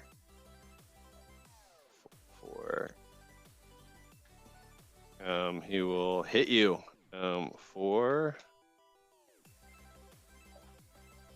D8 plus 3, 4 plus 5 because he's raging. There we go. 7 bludgeoning damage. Ouch. Yep. Alrighty. It's probably gonna be the longest fight. FYI, Shadowjacker, you may want to go into a rage on your turn as a bonus action. That was my next. Oh, I can do it as I can do them one after as a another. bonus action during your turn. Yeah. Okay. Yeah. And then next is cat person. So cat person's like double over here is like, I'm finished with you. There can be only one, and tries to cast a second level magic missile. So you will just straight up take what dart deals 3, so 4 darts. You'll take 4d4 plus 4 damage. Oof. It's not good. 4d4 plus 4 force damage. 13 force damage. I am pretty sure you are I don't dead. have that. Oh yeah, you are dead. Yeah, because it was 20 minus a. So you are dead. That cat person wins. I am the only cat person. I am victorious. And then now it is Exorpsor Bill's turn. He is blind and he tries to.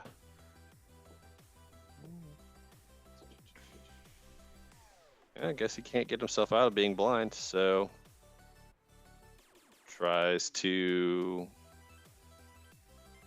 just find you and inflict wounds on you without being able to see you, so at disadvantage.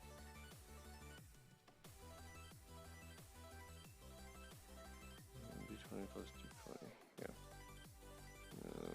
What, plus 4? So, 17. I think it misses, so he can't find you in the darkness of his vision. So you're good to go. So I think that is everybody now, right? So now it's Seeker. All right, I'm gonna hit him with Eldritch Blast. Yep. Go for it. Your sins are your own, old man. You hit him, and then you do 1d10 plus 2 force damage. Blam. 12.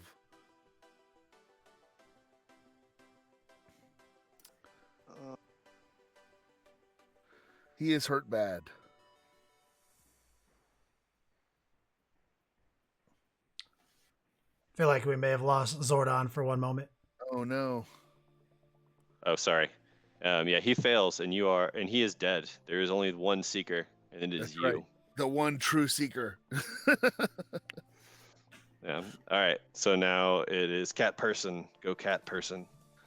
I think Oh, that's right. Cat person is. Sorry. Cat person, take a death saving throw.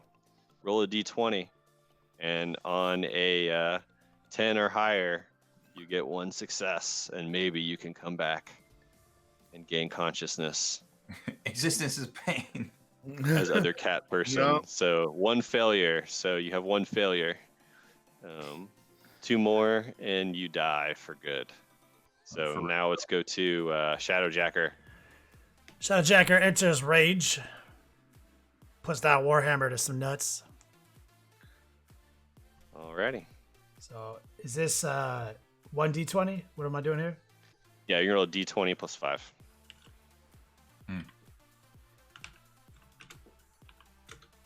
Ugh, yuck. 6. Literally rolled a 1. I assume you were attacking recklessly as well. Yeah. All right. Can Yeah, I so do? roll Can I another. do? Oh, that's what I was asking if I do 2. Yeah, you roll another d20. Yeah. Sorry. So it'll be the higher of 1 and whatever you're about to roll. 22 on this one. 17. 17 plus 5 will hit the other one, and so you do a wonderful D8 plus 3, or sorry, D8 plus 5 bludgeoning damage. 11. Yeah, so you can do 11. I'm gonna break the news to you here. You know that you have resistance to bludgeoning damage, so this is gonna be a long fight, you guys. I have a feeling that it's going to be just two Shadowjackers at the end pounding on each other after everyone wins their fights. So, Gazorpazort Bill against the blind Gazorpazort Bill. All right, I'm going to attack with my greatsword, and do I get advantage because he's blind? You do, yeah. Yeah, he has disadvantage and you have advantage. All right. A 24 will hit. And then 2d6 plus 3 for 10. And I'm going to channel my divine divinity for an additional 11 necrotic damage for 21 damage. Yeah, you know that he must be really suffering right now and very near death. So now it's your copy's turn again.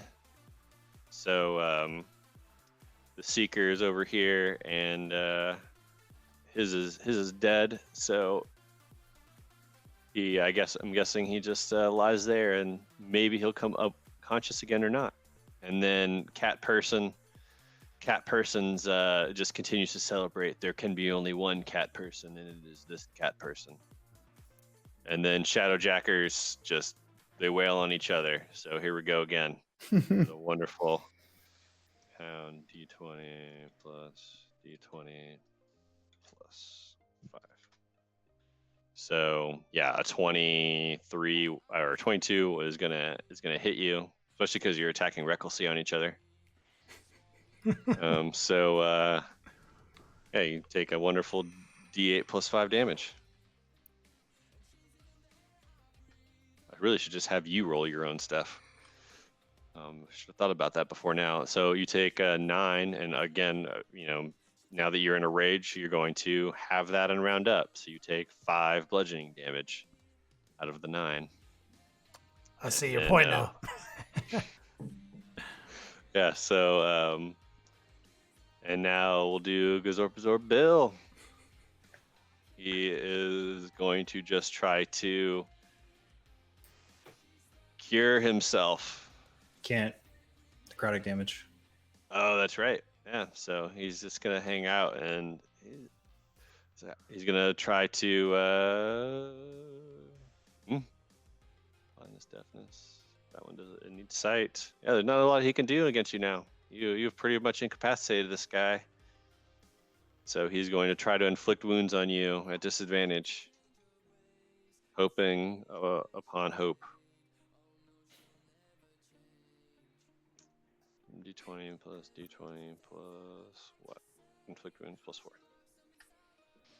4. Yeah, 13 will not hit you, and about to wail on this dude. So now About to end him rightly. All right, the Seeker. Well, I can't help anybody else, right? I can't. Yeah, that's right. Oh yeah, I'll just turn you around so I keep forgetting. Cat Person, roll a death save. Another D20. Roll 10 or higher. Yeah, you get 1 success. So you're one of each. And then Shadowjacker. I do have two. I have 2 hand axes. What's this protocol? I'm pulling those out and going ham with those. Yeah. So essentially, what you'll do is, oh man, it doesn't have the attack thing in here. On your in your D&D Beyond, you don't have it as worn. Hold on. Go ahead and go in your equipment and click hand axe and reload. I'm on just that link. I'm actually not in there. Oh, okay. Yeah. I was I can't do it either. So the hand axes, essentially what they're going to be is you'll make 2 attack rolls. Just one of them, you won't be adding your Rage or whatever. Yeah, you won't be adding your strength to the damage. Oh, okay, so it's 1 D20 plus 5. Yeah, and you'll do that twice. So one miss, and then the other one, and you're going to have advantage. So let's count this as your first roll, and then just roll again. So that's 16. Yeah, so a 16. So you got 2 hits, and then roll 2d8 plus 8 will be the total damage you do.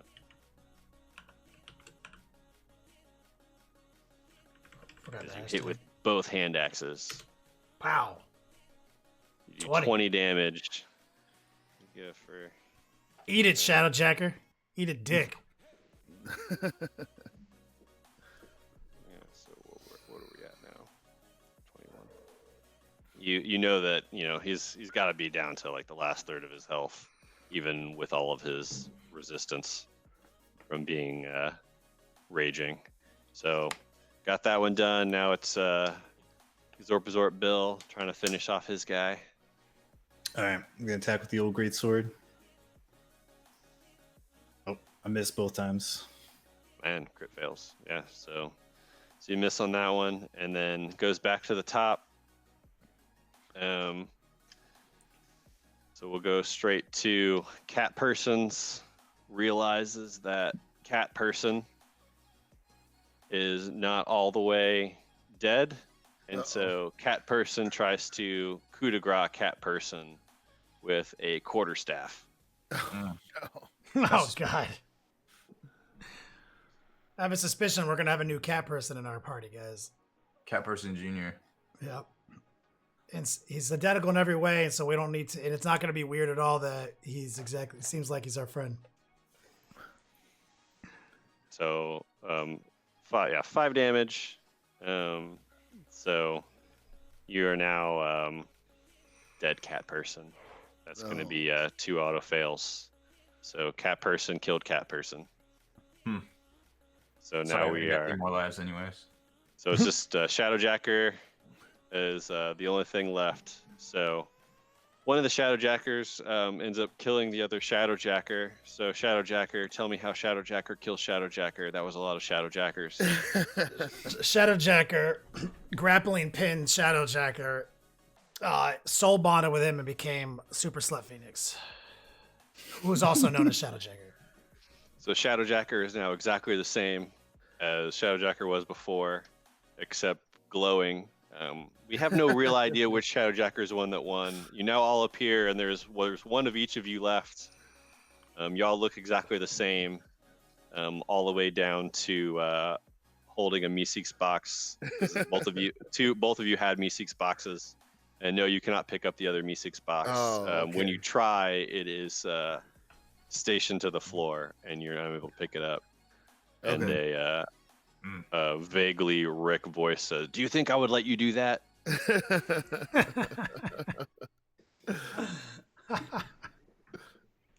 So now you can go ahead and move on to the next thing if you want, or whichever ones are survived are at whatever health you were. So Cat Person, you're going to be at full health. Oh, okay. Yay.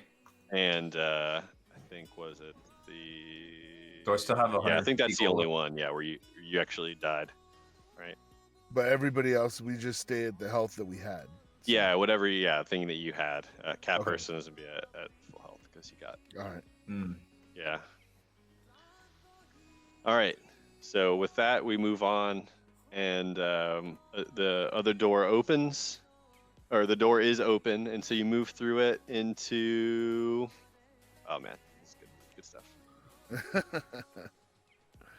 This room is pretty standard, not much going on. Oh, except this one thing. There's a round, fleshy monstrosity hovering a few inches from the ground. It's a big son of a bitch, maybe 5 feet in diameter. 4 eye stalks protrude from its glistening hide, and a single eye observes you above its slavering maw. Vocab, dog. Oh no.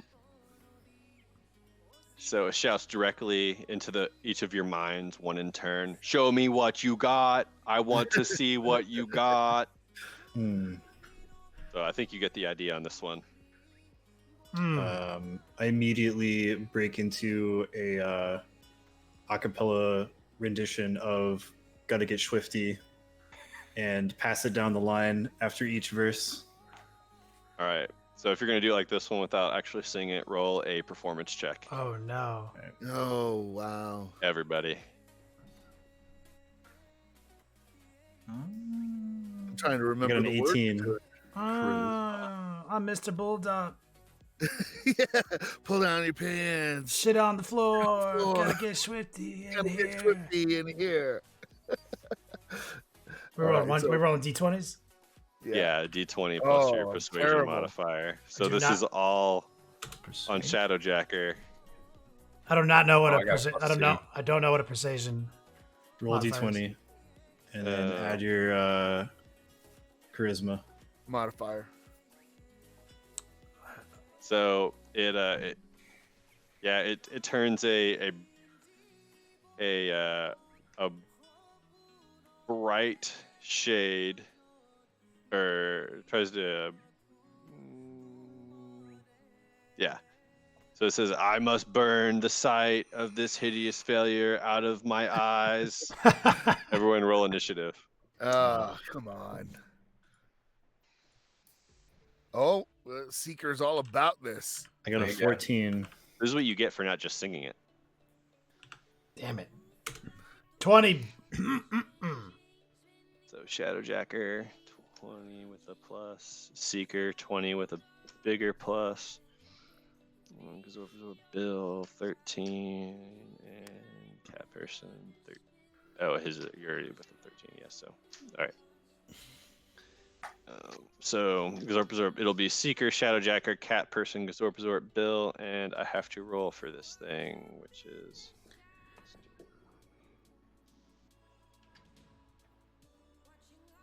All right, so Seeker goes first. Yep. So I am going to hit it with Eldritch Blast, I think. Very nice. And here we go. Nope, I'm not going to do that. Apparently, Shit. I'm just gonna shoot Eldritch Blast off. Fireworks, bro. It's part of our performance, man. Alrighty, so Shadowjacker. All right. Now with these pyrotechnics backlighting my new performance, me and my illuminated pickle and my new Slut Phoenix form, already equipped with my dual hand axes, are going to launch into a rage reckless attack on this Alrighty, monster. so 2d20s Okay, so it's 2d20 for each axe. Is that how that works? for each one, yeah. Wow, Okay. nice. So I'll do 2d20 plus my modifier of 5. Yeah, So I'm doing the 2 roll right now. so 18 will hit. And then I do it again, that whole sequence again. Yep. For the other axe. There you go. Yep, that'll hit too. So you got 2 hits. So you will end up doing a combined 2d8 plus 8. That's my reckless bonus or rage bonus on top. Go with it. Yeah, because because I added your 4 for rage. I think technically it's supposed to be plus 7 because you don't get the strength on the second one, but You want me to do 7? no, you're good. Just roll the stuff. 22. Alrighty. It is hurting really bad. He goes, "Ah! Is that all you got?" Oh, I got more. Lots more. Alright, then Cat Person. I guess we'll do one of those magic missiles. Maybe You pull out your Toothpick of magic Split. missiles. your splinter of magic missile. Yeah, we still have that, huh? Yeah, let's just use that thing. All right, so it hits automatically. So roll 3d4 plus 3, which is how much force damage it just takes.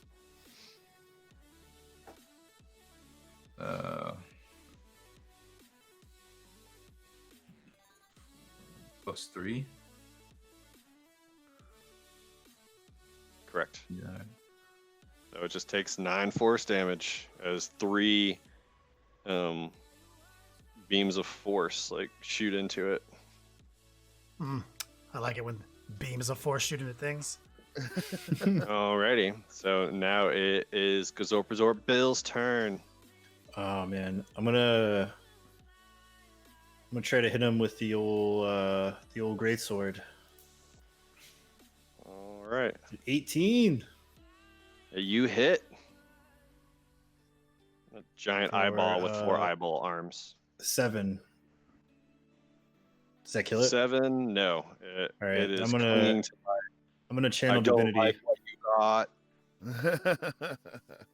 Said I'm gonna channel divinity for the 11 extra necrotic damage. All right, it is dead. It withers. Its body falls to the floor. You can see that you do find that there's a little trap door in the floor, like tiny. Pickle sized? Not.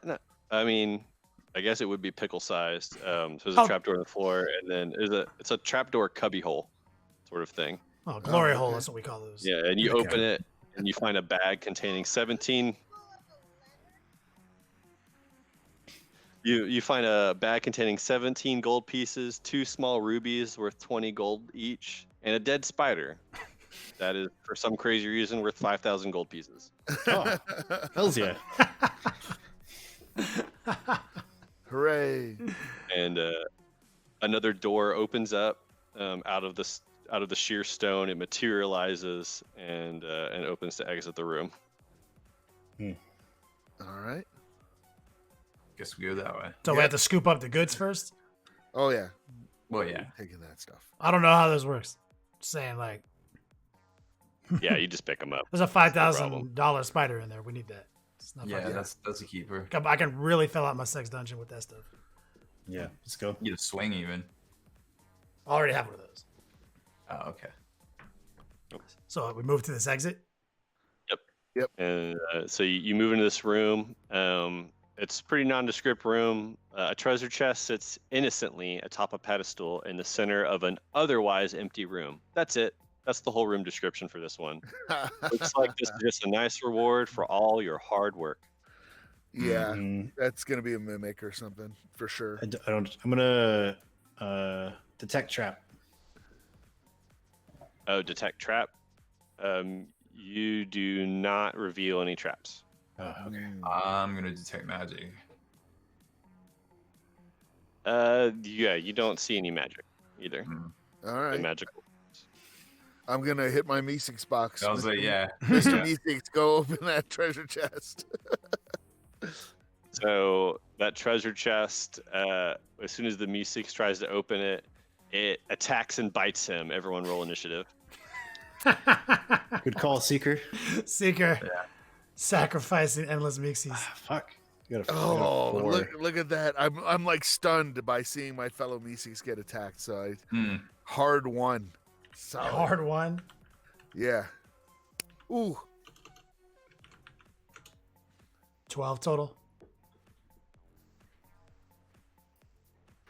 So I think again, cat person going first. About to knock everything off this pedestal. Yeah. Definitely gonna knock the treasure chest off the pedestal. No, what do I do? Let's try this second level burning. Wait, Burning hands is like multiple things. I would suggest like wand of magic missile is always like a good go-to. but can I catapult it? Like, cause that does a lot of damage. It's You only could 12 catapult. pounds, Did right? you say catapult? Yeah, Nah, it's the mimic is too heavy for you to. It's 1 to 5 pounds, yeah. How much does it weigh? like a grown person. Imagine catapult is like you being a like a Jedi, like force pulling stuff to like hit your target. Like you become Darth Vader. Like I attacking just Luke. like the fact that it's named Cat. It has cat in it. So, all right. I guess we'll just do the. I don't want to do burning hands then. I guess we'll just use the pew pew digital magic missile weapon.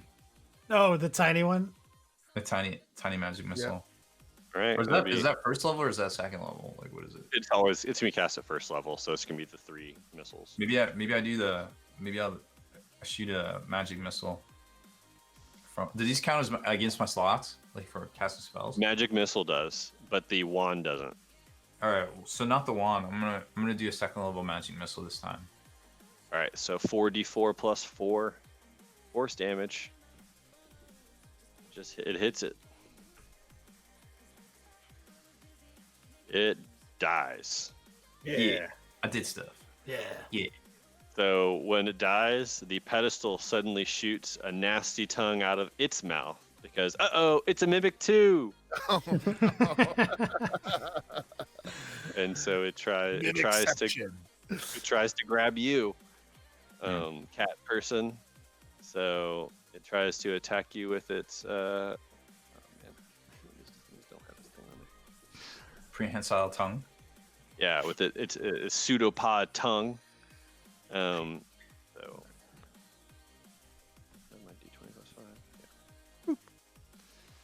So an 18, which I think hits, and so it's going to be doing d8 plus 3. Cat person, no. 6 bludgeoning damage to cat person. Oof. Oh no. And you are you are adhered to it. You are grappled. Oh, fuck. During your turn, you can try to escape. Okay. It's got me by the tongues. Now Shadowjacker's turn. Let's look at my fur. I think I've got with my pickle on my shoulder glowing in my new form, I would definitely rage reckless attack with my 2 hand axes kind of at the body of this pedestal to avoid hurting my future,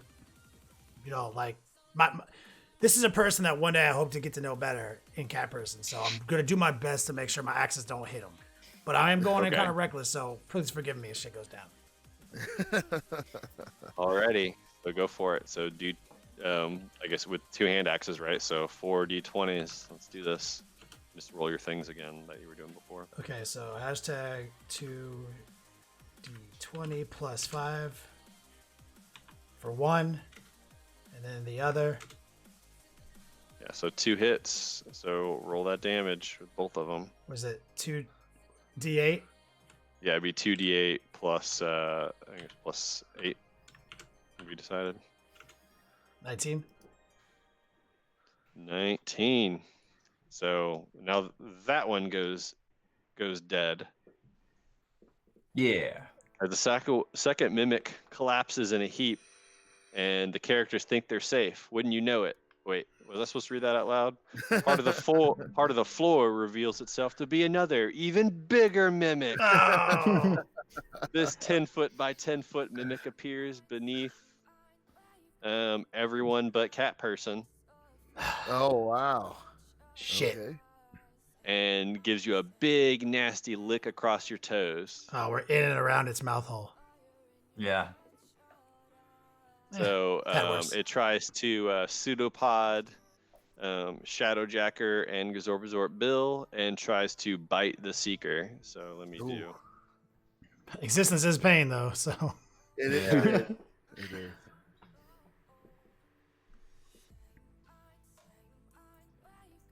So 23 versus Shadowjacker, so it will hit you, and you will be adhered to it. And 11 versus Gazorpazorp Bill, he will miss you. And then a 9 versus the Seeker will miss you. So Shadowjacker is adhered to it and takes some bludgeoning damage from it as it whacks you with its tongue. Take 11 bludgeoning damage, but it's going to be halved round up, so you're going to take 6 after your resistance. damn. Are you tracking my hit points? I don't know what I have. I am not tracking your hit points, but I think you're only down the I think I went down like 5. I think I went down 15 total.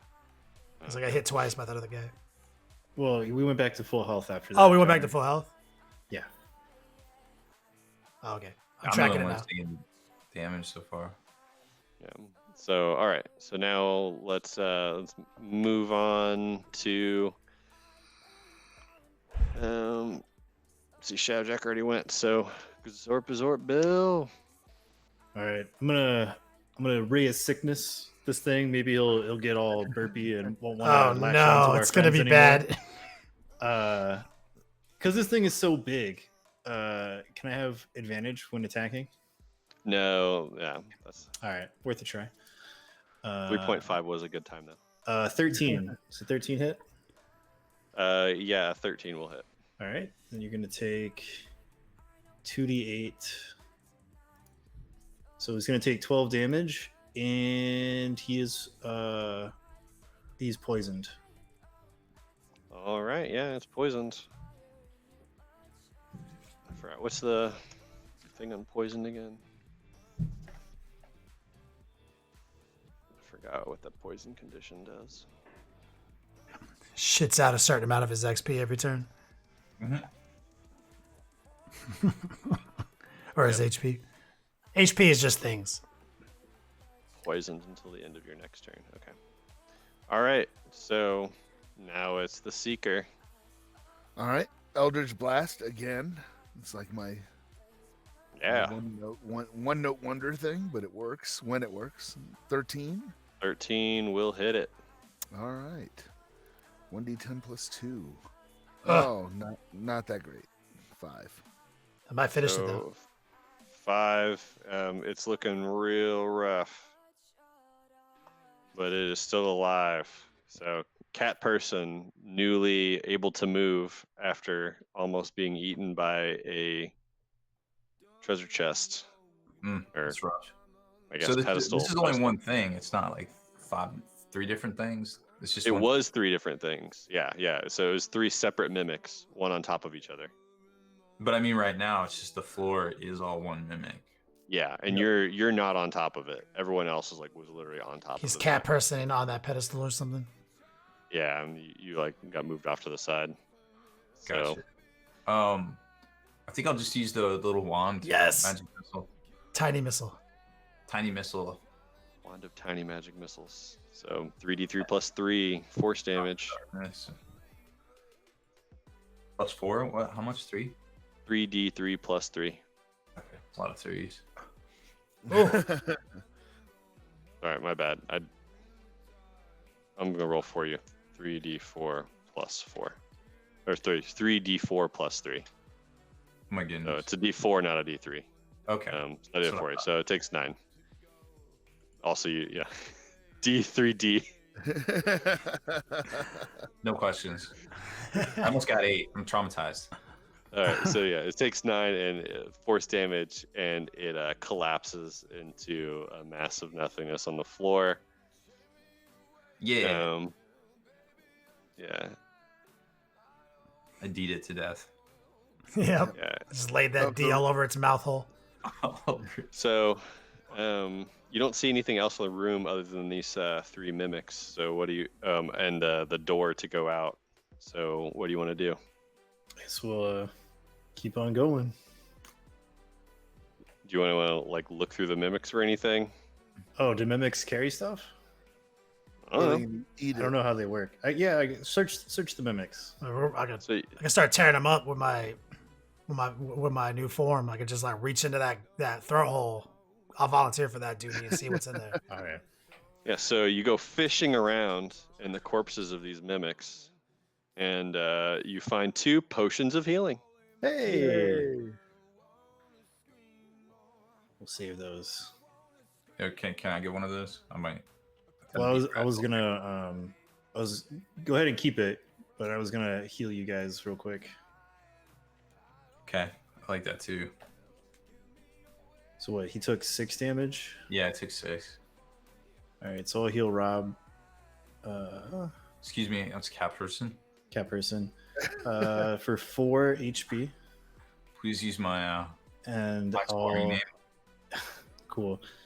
And then I'll heal Shadowjacker for 6 HP. Back to full health, baby.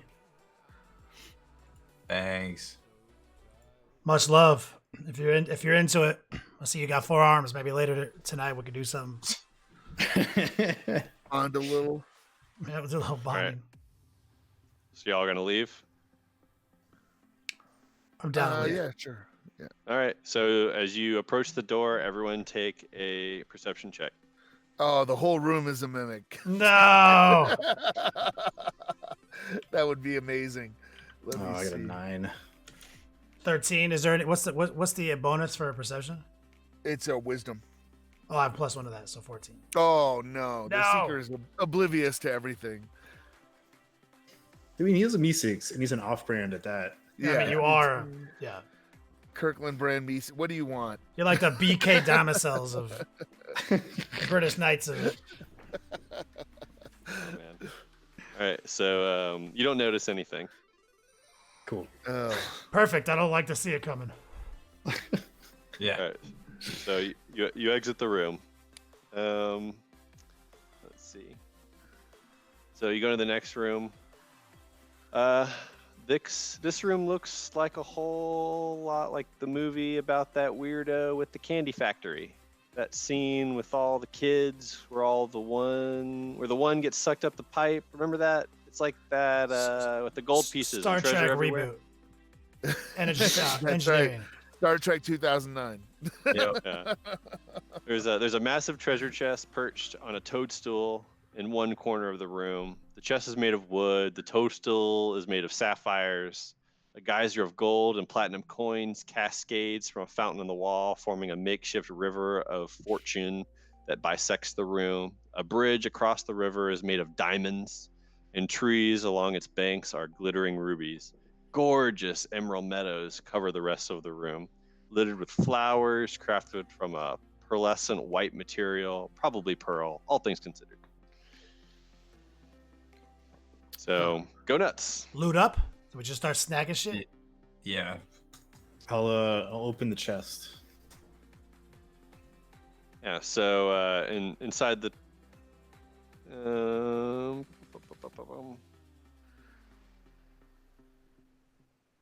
so you go straight for the chest at the other end of the room, and you find 1,000 gold pieces in it. Wow. Yeah. I'm gonna hit like the Meeseeks box like 20 times, summoning like 20 Meeseeks, and I'm gonna go, Meeseeks, your job is steal this room. Steal all of IceCon. Yeah. I'm gonna try to steal what the Meeseeks don't get before they get them. I'm gonna ask the seeker if I can just get some of the pearls. I got an idea to make a necklace out of them. Yeah. Oh, and the treasure chest, when you open it, says, "Take this with my blessing." Oh. Is what the chest says. Uh-oh. Uh-oh. Also, in addition to the gold inside the treasure chest is a top hat made of gold worth 500 gold pieces. This headwear grants its wearer a +5 bonus to all saving throws. Sick. Ooh, I'm gonna put that hat Oh, on. nice. I'm a pimp Gazorpazorp now. Oh yes. All I right. suddenly feel like subservient to Gazorpazorp with his new look. I don't know what it is, but I feel compelled to do whatever he tells me to do and turn over like 90% of my profits to him. I have a hat for this. Hold on. Oh, awesome. I think in lieu of this new antidote out of the crate, I'm gonna stop trying to loot things. Yeah, so everyone else still looting? Yep. All right. I'm immediately gonna not loot. So yeah, you throw everything around. You're swimming in the gold. You know, loading your pockets. It's all for the taking. This room is the most awesome thing you've ever seen. Some Scrooge McDuck in action. Yeah. So when you're all ready to leave, let me know. I'm guessing, with that description, unless you want to do anything really ridiculous, you head for the door, load it up with as much loot as you can carry. Yep. I don't have any loot. Yeah, Just for the record, except Cat for Cat Person is Person. lootless. For Fucking cat poor I person. have a couple hairballs and a toothpick. And So whatever I found in the dungeon before. 3 4-foot tall orange people burst through the door on the other end that the characters you're about to exit through, and they slam the door behind them and they attack you. Roll initiative. Aw. Fucking Oompa Loompas, man. Yeah. So they say, "Oh yeah." Ooh, 17. 11.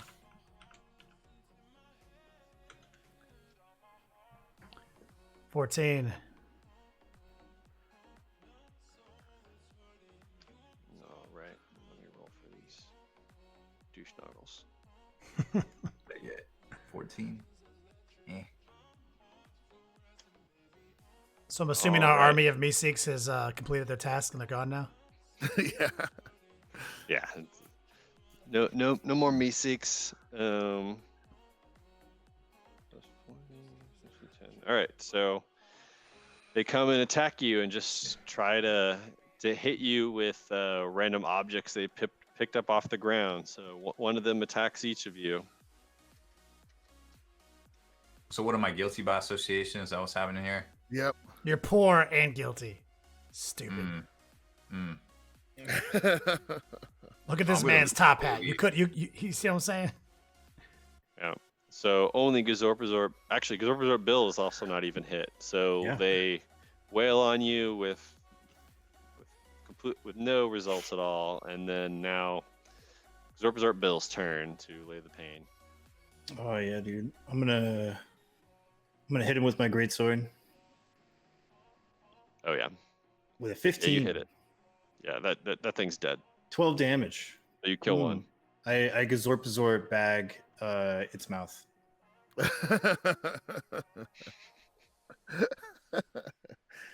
All right, and then now it is Cat Person's turn. So he killed his? Yeah, he killed the one in front of it. I mean, there are 3 others. I mean, you could.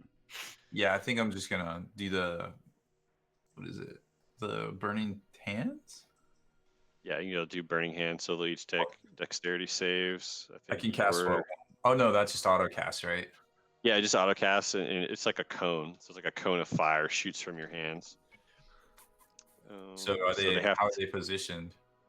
It's fine. I mean, you just get them as they're running up. Don't worry Okay. about it. So How they many is it? take dexterity 40? saving throws. 46. Your is a DC 12. So yeah, roll your damage. It's gonna be whatever you cast it at. I forget.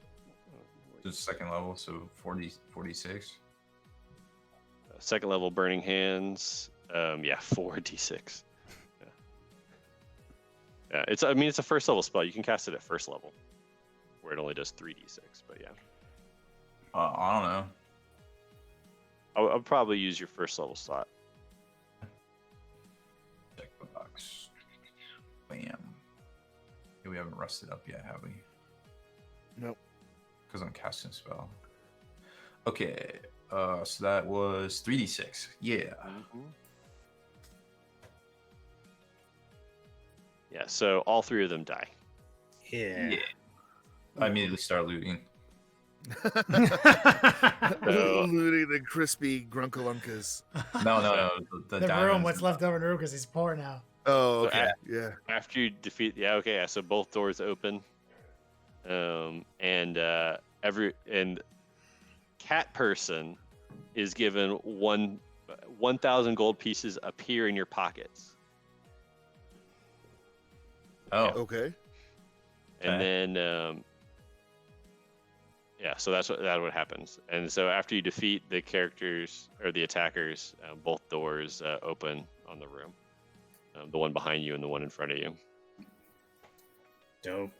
Let's keep going. Let's keep it going. Yep. So as each character steps through, you hear a sinister laugh. Each of you that took treasure, including whatever you got from the orange weirdos, feels that treasure disappear. By the time the laughter fades, all your Aw. treasure is gone. What are you, stupid? Aw. You can't just Aw. take that stuff. You're like that shitty grandpa who made his family do all the work. So get Is this rid of my metaphor cool effective hat. at all? Even the hat? God damn. Yeah, I just wanted to give you stuff and take it away to make you sad. Gygax, Rick. Oh my god. For some reason, suddenly don't feel that inspired by Gazorba anymore. Like he's like equal suddenly again. Ah, damn it.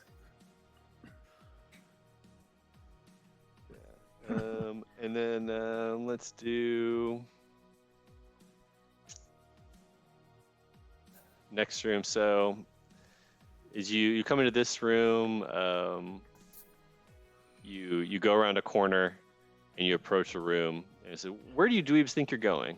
There's no room there. You should know, don't you think? I invented this dungeon. Don't know. Hey, quit walking over there.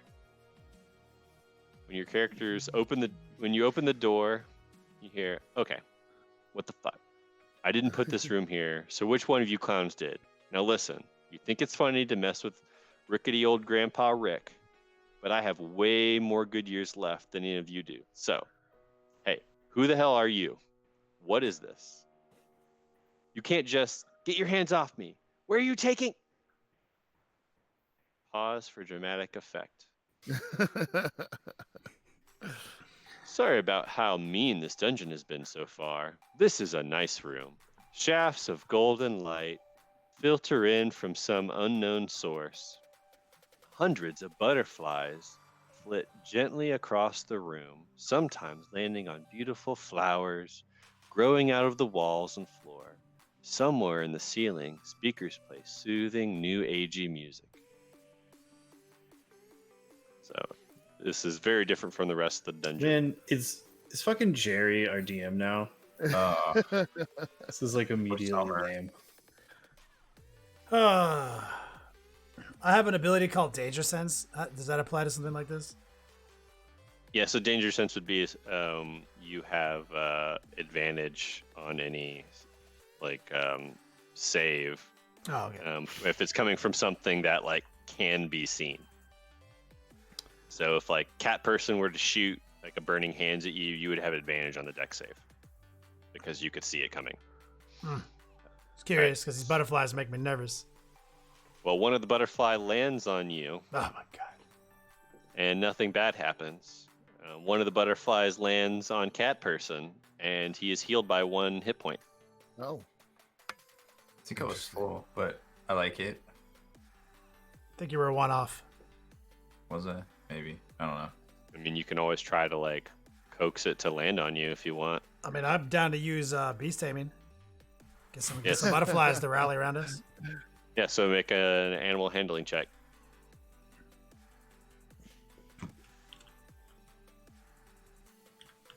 D20 plus some bonuses.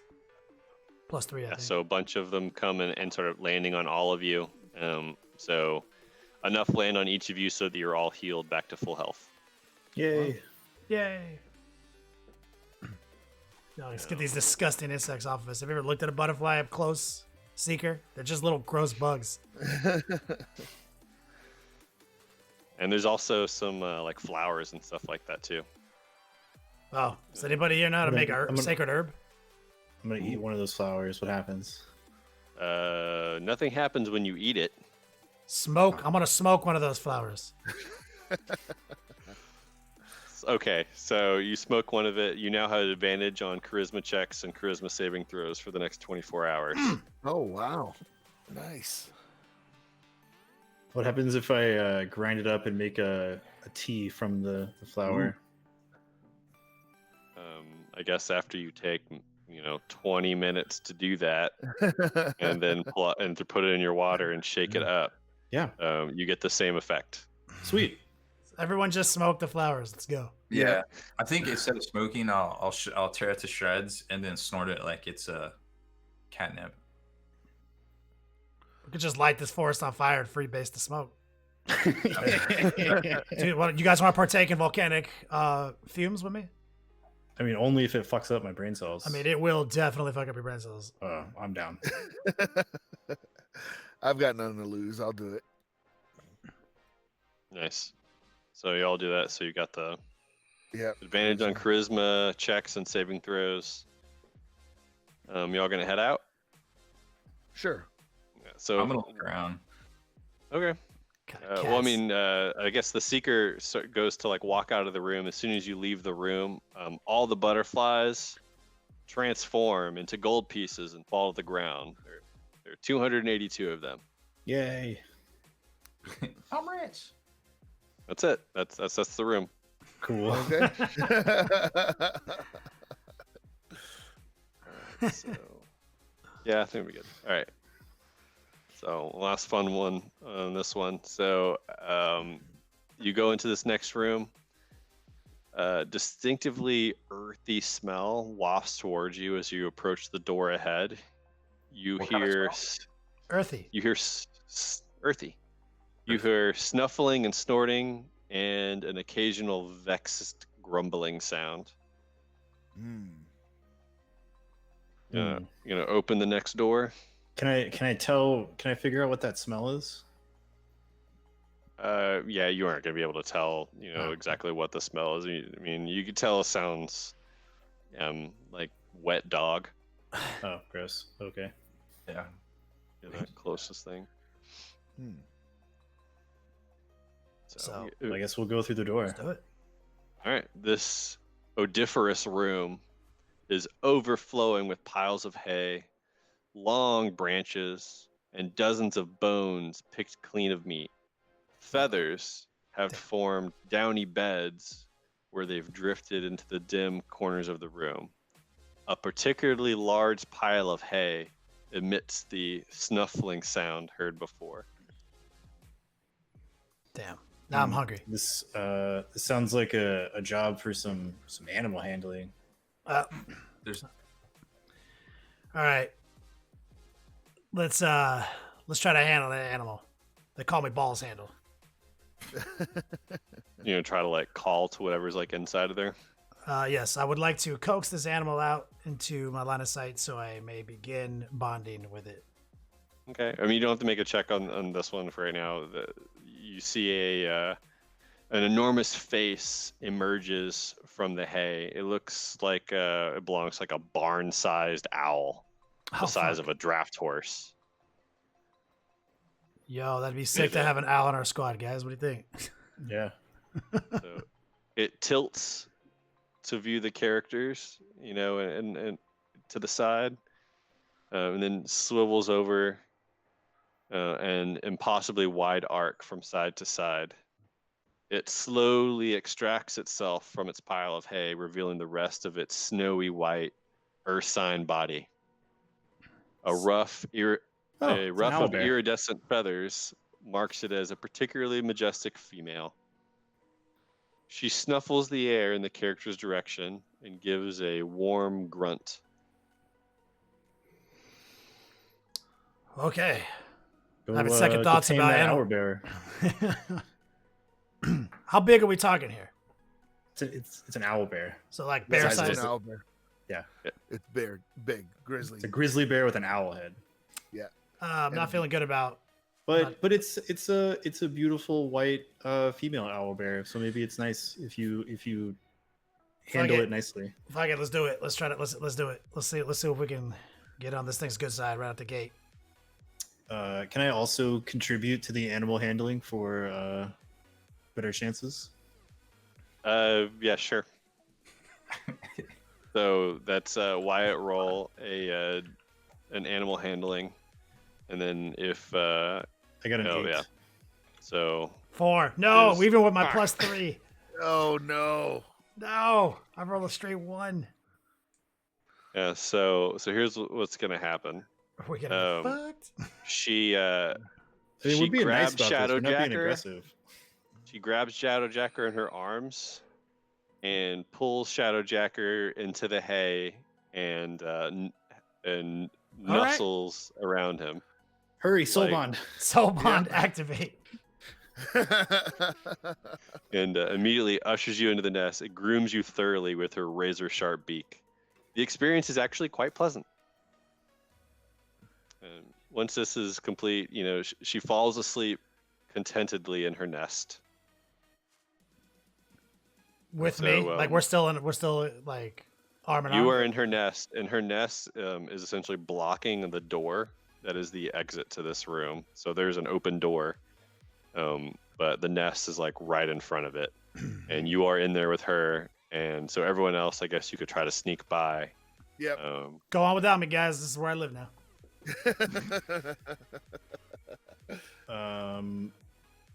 I have a spell question. Yeah. So if I cast deafness, will the owlbear know?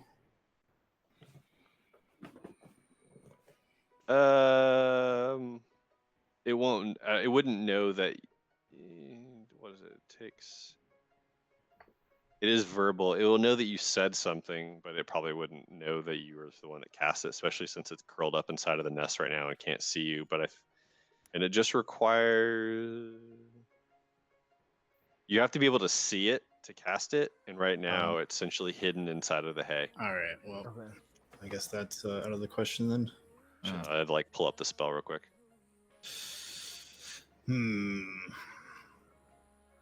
So we I just don't know. tiptoe past. Maybe. Well, I mean, like we'd have to pass through the nest, is what he's saying. We have to fight this bear. We gotta like cramble through that nest to get through the door. You guys want to get in on this soul orgy with me then? Fuck it. Yeah, for sure. I mean, Shadowjacker can try to like slip away while she's sleeping. Well, now that she's asleep, maybe try another animal handling check. I don't even know you would really need that. I mean, I think you. All right. She's asleep. I'll see if I can slip out of her grasp and kind of like roll past her slightly to get on the other side of her. So she's between me and the party, and I'm on the door side. All right. That works. All right. So you can do two things. First, roll a stealth check. Oh, God damn it. Right? Because you're trying to get out without waking her up. So I'm going to classify this as 17. a stealth check. Oh. All right. Wow. And then also roll a perception check. Perception. So does danger sense come into play here? No, that's to avoid a threat. In this case, it's you. What do you just add to like- perception? It's wisdom. Wisdom. I plus one. Actually, yeah. I think I plus one of that. Yeah, yours is a +1. 10. All right. So, yeah. So you get out without any problem, Yes. Trying to stick and quiet.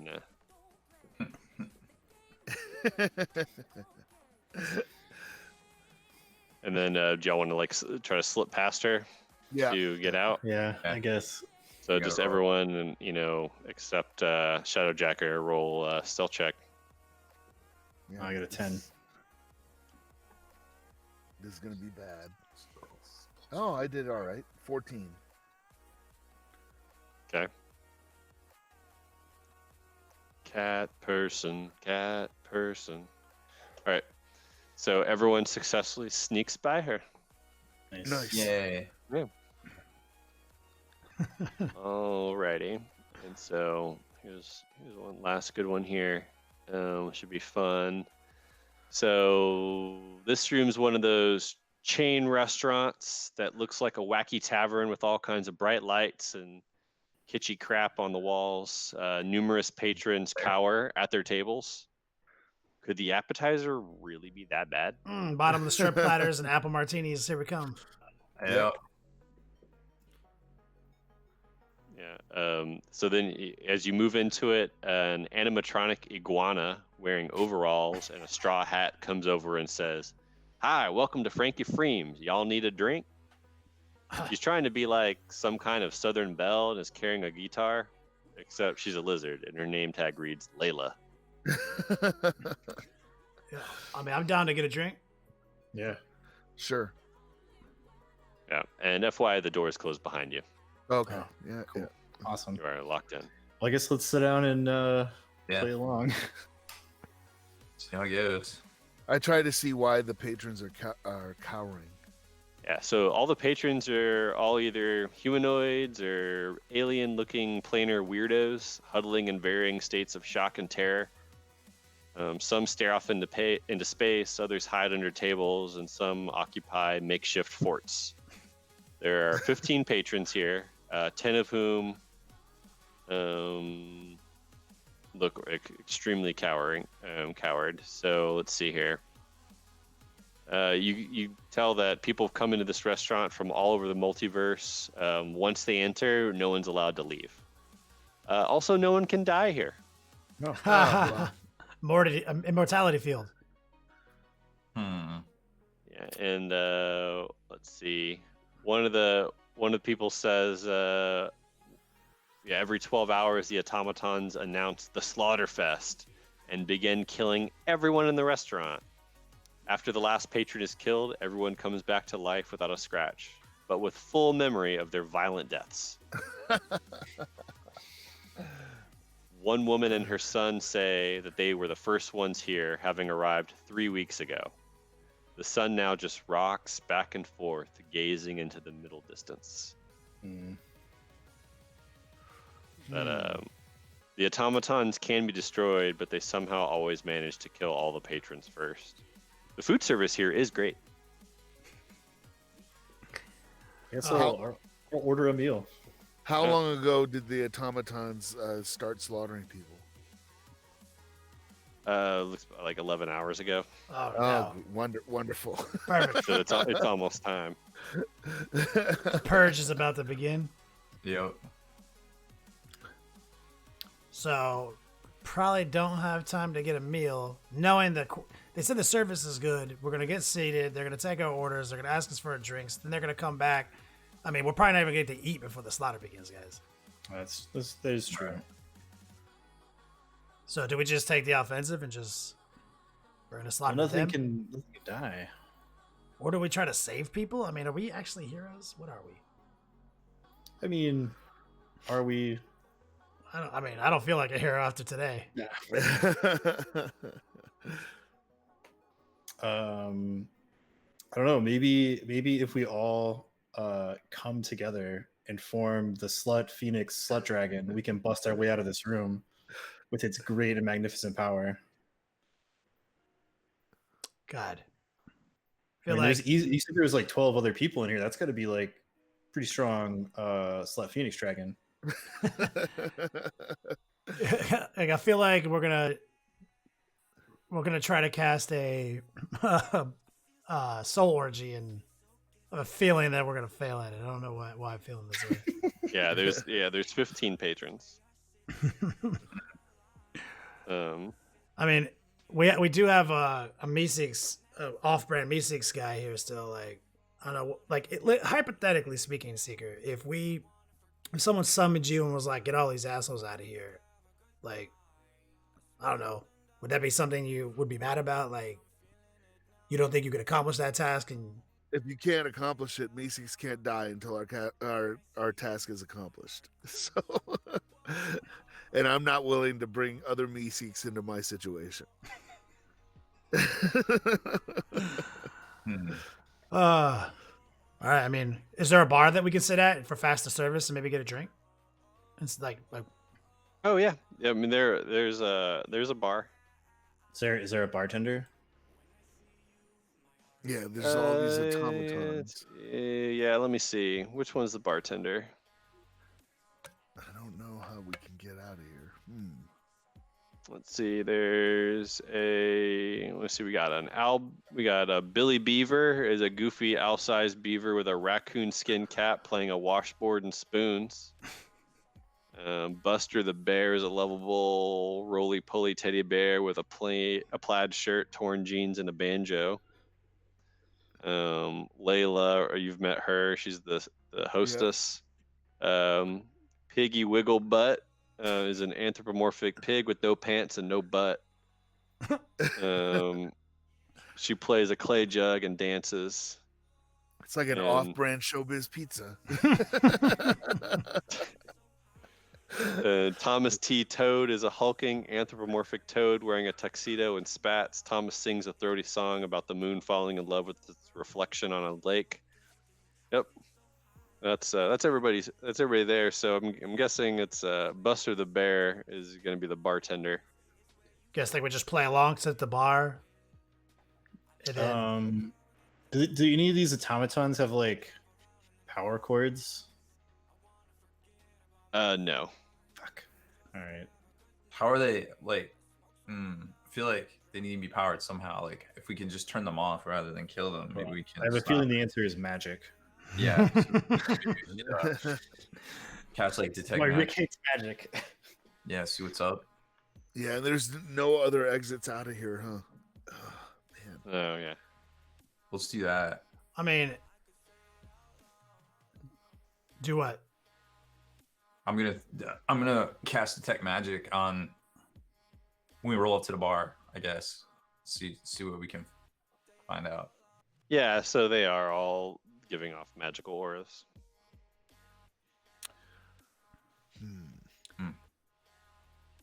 So we got our information from the patrons. Like they're like, yo, these dudes kill everyone every 12 hours, and it's just about to go down. Yep.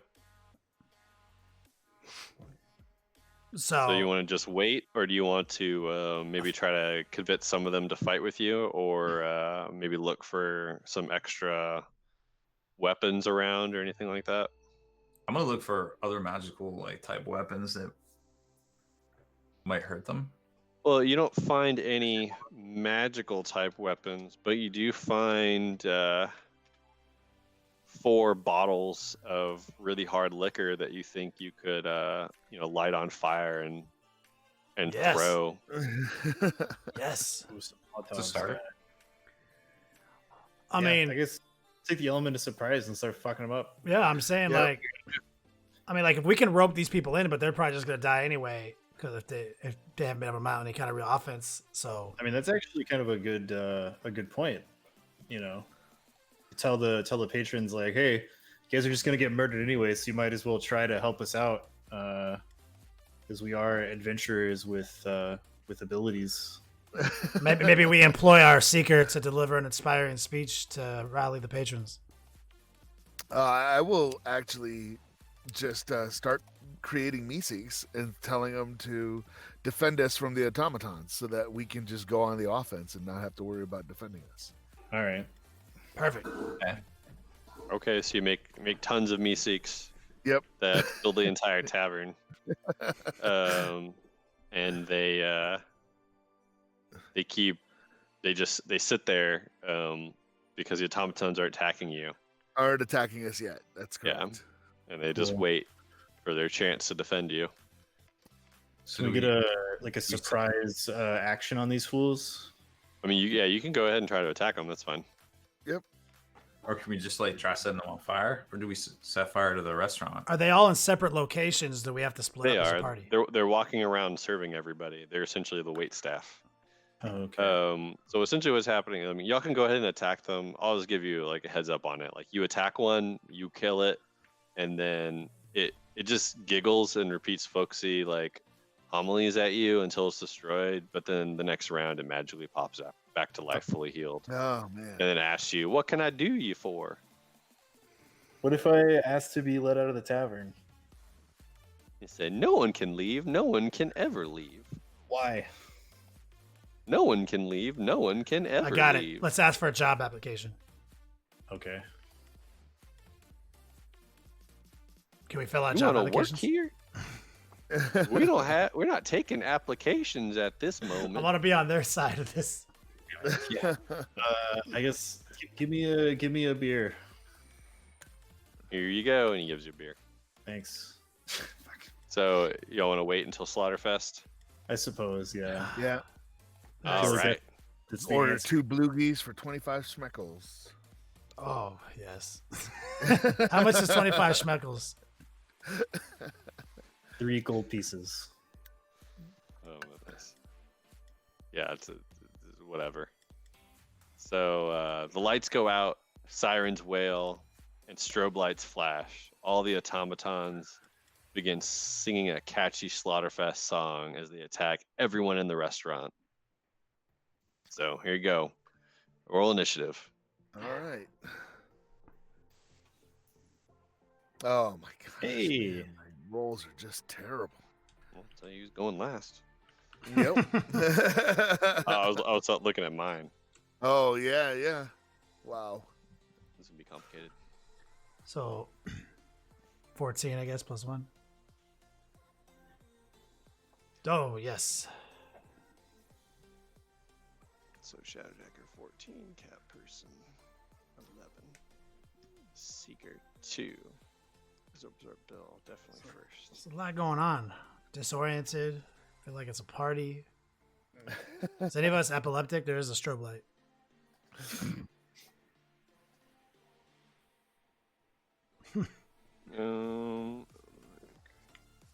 Okay. Sorry, I just have to like. Things are more complicated than some of the other ones. So, Absorb Bill is going to be going first. So you have Billy Beaver, Buster the Bear, Layla the Lizard, Piggy Wigglebutt, and Thomas T. Toad. Wait, how many is that? 4? There's 5 of them. 5. I'm gonna run up to the lizard and attack with my greatsword. All right. 24 You definitely hit. for 10 damage. And I will channel divinity for an extra 11 necrotic damage. Wow. Nice. All right. It is still alive, but it looks barely hanging on. Yep. All right. So next is Shadowjacker. Shadowjacker. Are these guys arrayed in such a way that like I'm able to get an acid spray off to hit multiple guys? Yeah, I can go ahead and say that. Like, I mean, you just pick 3. Oh, well, I definitely don't care about the patrons because I'm just going to go with they're going to res after this. So I want to definitely make sure one of the 3 I'm targeting is Lizard Guy that just got fucked up by Wyatt. Or by Zorb. Okay. Just going to roll their dexterity saves while you pick. Oh, I'll take Piggly Butt and Bear Butt Guy as well. So Piggy Wigglebutt, Layla the Lizard, and Buster the Bear. Alrighty. So Got some. Buster the Bear definitely fails. The other 2 pass, so they'll take half damage. So go ahead and roll that beautiful poison damage. What? Okay, well, what's the roll for this? I think it's your breath weapon. Yeah, it's gonna be half damage. 2d6 acid damage. Any modifiers? No, this is just raw dog, right? It's just straight 2d6. 9.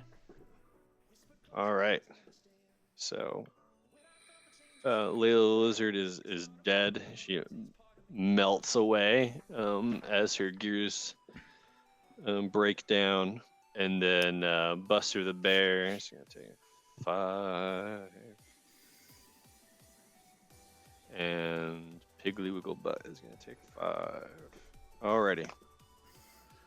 So now it's going to be cat person. Time to get your squanch on. Yep. So,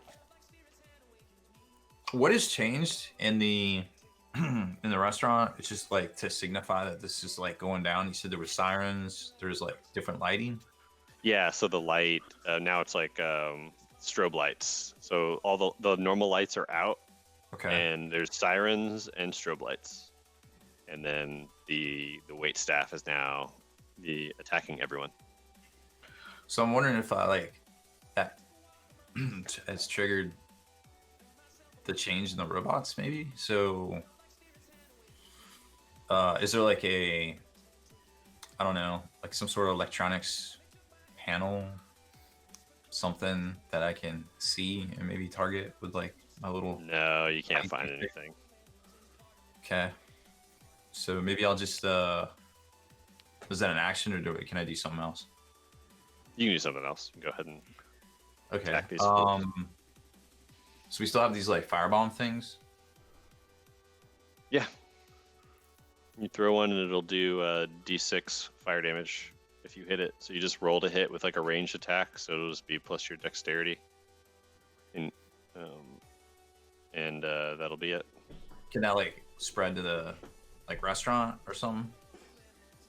Nah, it'll go out pretty fast. All right, so I think what I'm gonna do is use the tiny toothpick missiles at the one. Let's see, one died at the one Gazorp was fighting. That's kind of hurting. Pig and bear both took half damage, Yeah. Um, I think. Yep. And Layla the lizard is dead. So. how many spells have I got left? Hold on. I still got 2 second level. I'll do a first level burning hand. All right. Yeah, so you should be able to get easily, like, Piggy Wigglebutt and Buster the Bear, are right there together with each other. So you can definitely hit them. So it'll be what? Dex saves versus your 6. Shadow, or their cat person. It's DC 12. Okay.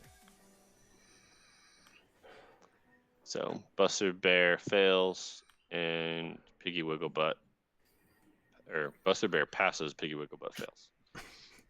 And you said it's 3d6. Yeah. So Buster Bear. So 4. One takes 8, I guess. And then the other one takes 8. It is barely holding on. Piggy Wigglebutt is having problems. These are funny names. All right. All right, now the Seeker is up. Yeah, Eldritch Blast onto the Piggly Wigglebutt. Yep. Piggly Nope. Wigglebutt. Dang It misses.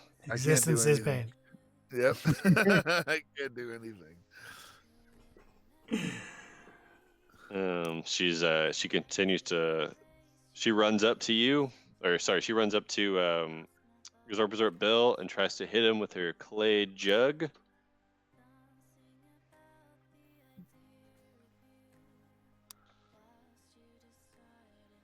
And misses. So that'll be it for her. And then Thomas T. Toad tries to attack with his webby hands on Shadowjacker.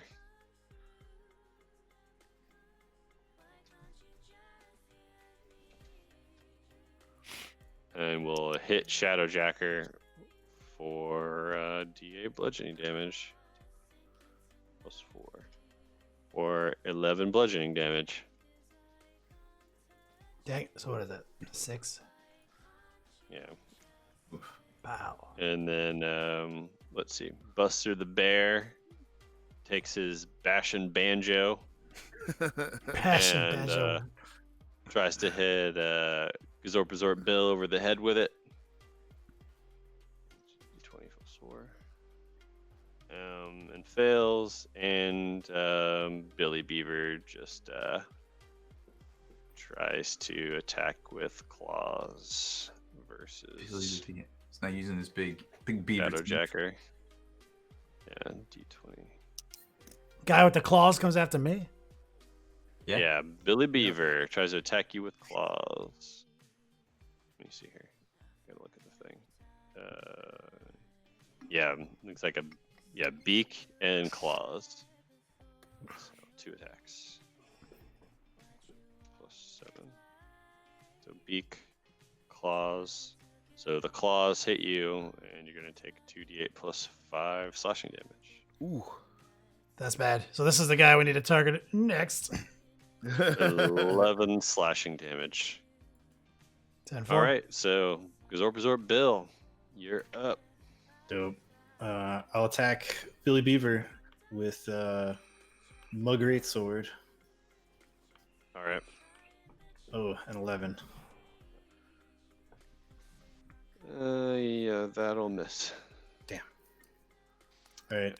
As a bonus action, I'm gonna cast Sanctuary on Shadowjacker. All right. What's Sanctuary do again? 4+ of audible. No. Bravo, feel no pain. It makes it to where if a creature targets you, they have to Take a wisdom save first. yeah, and if they fail, they have to attack something else or lose the attack. Dope. But it only lasts for a minute or until you make an attack, Shadow Seeker. Hmm. So Is that am I next? yeah. So Shadow Jacker is actually next. So maybe that wasn't the best one. All right, Well, I didn't realize. no, we know. Me. I mean, honestly, like it's a because of where you are, like it's kind of like a weird thing. You're at the front of the order, and they're all Oh at the yeah, end it of the doesn't order. matter. Yeah, so like it doesn't help super great unless Shadow Jacker can take an action to drink a potion to heal, but do no damage. No, I'm gonna wail on this dude. So this is guy with claws and slashing bullshit that is the beaver. Yeah.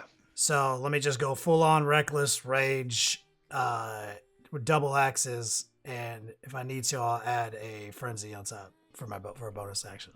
So Roll that damage. Hmm. Roll those attacks. so it's 2d6 plus 5 per axe. Yeah, we need to roll the attacks first. So just Yeah. roll those 2d20s. Look in the history and just. Oh, like, sorry, roll. I forgot 20. I played 40k. It's the first one. Second one is Yeah, they both hit. both hit, and now it's 2d8, right? Yeah, 2d8 One of plus those 8. crit. Oh yeah, one of those is a crit. Yeah, so it's 3d8 plus 8 Ooh. Ooh, because one of those axes got a real good hit off. tight. Which one? The first one? Let me show the chat. Like, Pow! Look at that shit. So here we go. Pow! 18. Fuck yeah. And if he's still alive, I will definitely hit him with that frenzy. Yeah. So for what? Frenzy's one more? What's the frenzy? Oh, frenzy attacker. What is that like? Frenzy is while raging, you can choose the frenzy. You make a single melee weapon attack as a bonus action. Each of your turns after this one, when your rage ends, you suffer 1 level of exhaustion. Oh yeah, that's fine. Yeah, so frenzy attack. So now you just want to do it like frenzy attack like every single round. Mm-hmm. I've been holding off on this. because So it's 1d20 now, right? as a bonus on each of your turns after this one. Yeah, yeah. So yeah, roll. So you roll another attack. So another 2d20 plus 5 Ooh. to see if you hit. So you do hit on a 16. Okay. And then roll another d8 plus 5 damage.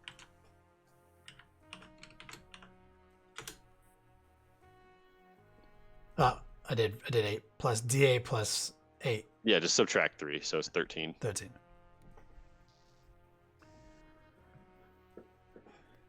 Ooh, it is looking really rough. Huh. All right. Alrighty. So now that Shadow Jacker has jacked up, Billy Beaver- Ejaculated. Shadow ejaculated all over its face. Now it's Cat Person's turn. I don't know. I feel like I'm just gonna use a little tiny wand again. Yeah, Oh. Piggy Wigglebutt and Billy Beaver both look very near death. We'll do the wiggle butt. Yeah. All right. So 3d4 plus 3 damage. It just hits it. It is dead. Get got, son. So Piggy Wigglebutt dead. X'd. Alrighty. And then now it's gonna be the Seeker's turn. Yeah, my turn to miss. No, All right. no. So Eldritch Blast again at Billy Beaver. Oh, okay. I got 13. You hit Billy Beaver. Great. And 1d10 plus 2, 9. Nice. Billy Beaver collapses in a pile of, garbage, gears and artificial metal appendages, I guess is the way I would describe it. All right. So, Resort Bill. Oh no, actually, I guess it's these two things. Yeah. The two that are left. So we got Buster Buster Bear. the Beaver, or Buster the Bear. Buster the Bear is gonna come up and try to whack Resort Bill with a banjo again. So we got what 2d20 plus 4, so 12 will miss. And then was it Thomas T. Toad is going to try to attack as well. D20 plus 6. No, so misses Shadowjacker. I guess, yeah. Misses Shadowjacker, so we're good to go now. Resort Bill. It's 2 left. Is the bear the one that's wounded? So the things that are left are, the Buster the Bear has been hit pretty hard, and then you have Thomas T. Toad. Okay, I will attack the bear. Oof. Nope. We'll do it. So next up, Shadowjacker. So, full on rage frenzy momentum. Let's do it. Yeah, so it'll be 3 axe attacks. So I can just do them all at once.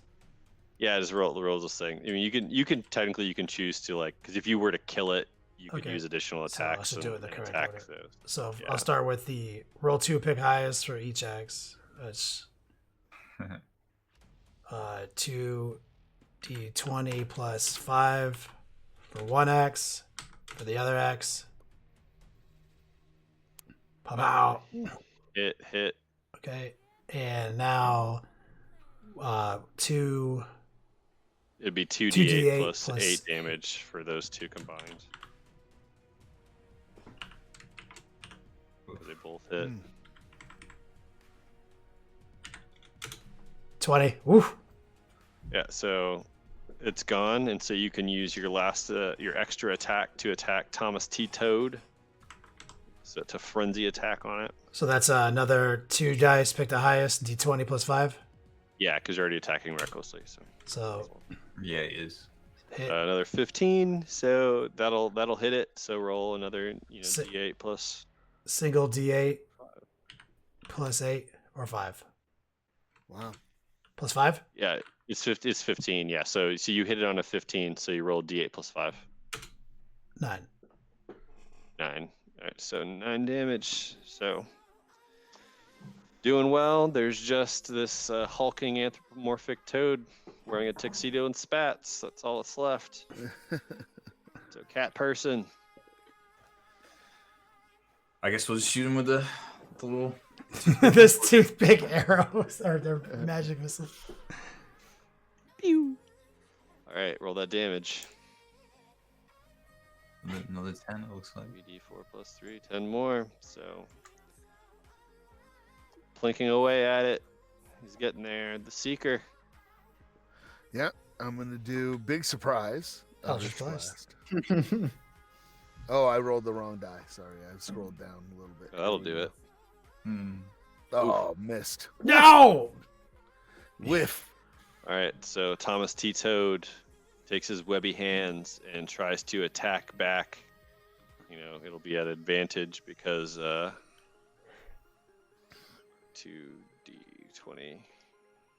plus 6. Tries to attack back at Shadowjacker, so a 16 will hit.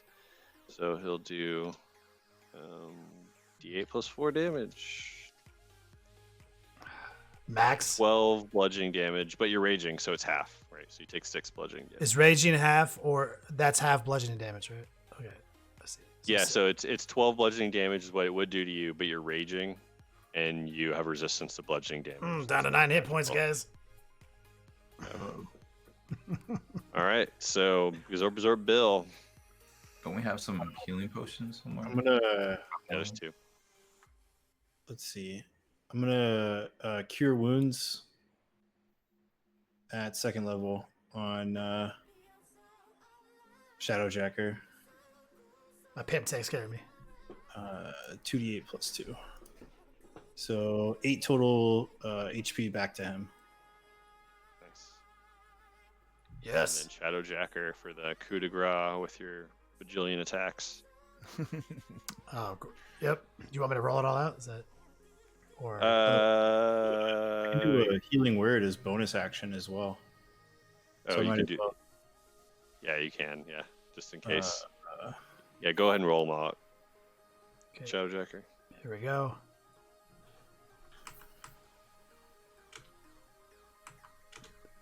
Looks like we got some hits of a critical. Oh, so you get 4 more HP back. Hell yeah. So roll 3d8 plus 8 damage for those 2 axe hits. Wow. 20. Oof. So you did a ton of damage. Still around though. And so I can Get do that my last. I do my frenzy. free bonus attack, which is just a single. You're also attacking reckless, so yes, it'll be there. Yes, it'll be. It hits, so you get d8 plus 5. 8 more. 8 more. Yep, it is still around, What but the it fuck? is looking rough. This frog is out of control. It's a giant tuxedo-wearing frog. Well, I respect the threads, but damn. It's the spats. Spats give it like plus 40 HP. And then, okay, so now it's going to Cat Person. Try to finish off. Yes, this is gonna be a shocker. Well, I'm just gonna use a little wand again. Toothpick of magic missiles. Pew pew. All right, so it doesn't kill it. What the fuck? I It's love how we very have a close. cat guy throwing toothpick wand missiles at this thing. Pew pew. I don't want to waste my magic. I don't know. So Yeah. the Seeker, Yeah, I'm gonna waste opportunity to finally hit and do some to damage. succeed. This is why I'm an immortal Meeseeks. I can't succeed. Hit. Please succeed. Yeah, it'll hit. Oh yeah. Oh, it's dead. 11 damage. Fuck that thing up. So the Seeker. So, as the characters are super simple to show automatons. Lights come back on. Any of the 2 patrons you killed with your acid breath come back to life, and everyone is free to leave. Sweet. Do Huzzah. we find anything worthwhile on these junk bots? You do not. Sorry. Ranch dressing, quesadillas. Didn't take this time to heal anymore. I'm at back up to 21 hit points at a Well, 32. here's a real question. If we rest, will we be locked in here? Yeah, we Yeah. should probably leave. I mean, you can you can leave and go to the next room. It's just a hallway. Yeah, okay. So I Okay. guess we'll go to the next room and take a little resty poo. Mhm. Yeah, so go ahead and rest. Everyone go back to full spells, everything. All right. All right. So there's an ominous looking glowing door ahead at the end of this hallway. Hmm. Sounds like some final boss territory. So you open the door. Even from a distance, it's easy to see that this room wasn't intended to be easily accessed. Chunks of stone and wood lie strewn outside this door. So sorry, it is glowing, but which is riddled with broken locks.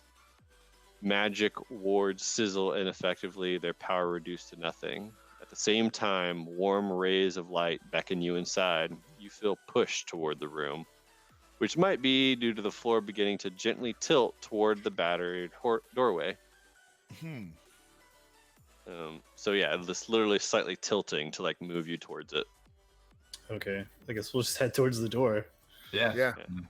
So you clear the stuff out of the way. A simple wooden, and you open the door. A simple wooden table bearing a small, squarish, cloth-covered object sits in the middle of the room. Patterns of scintillating green stones cover the floor and walls.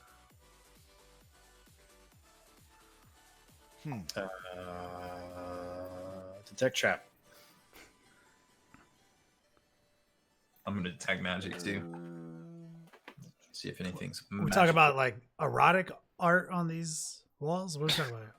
So you do see that the table and the object on it aren't trapped, but you can tell that it wasn't always the case.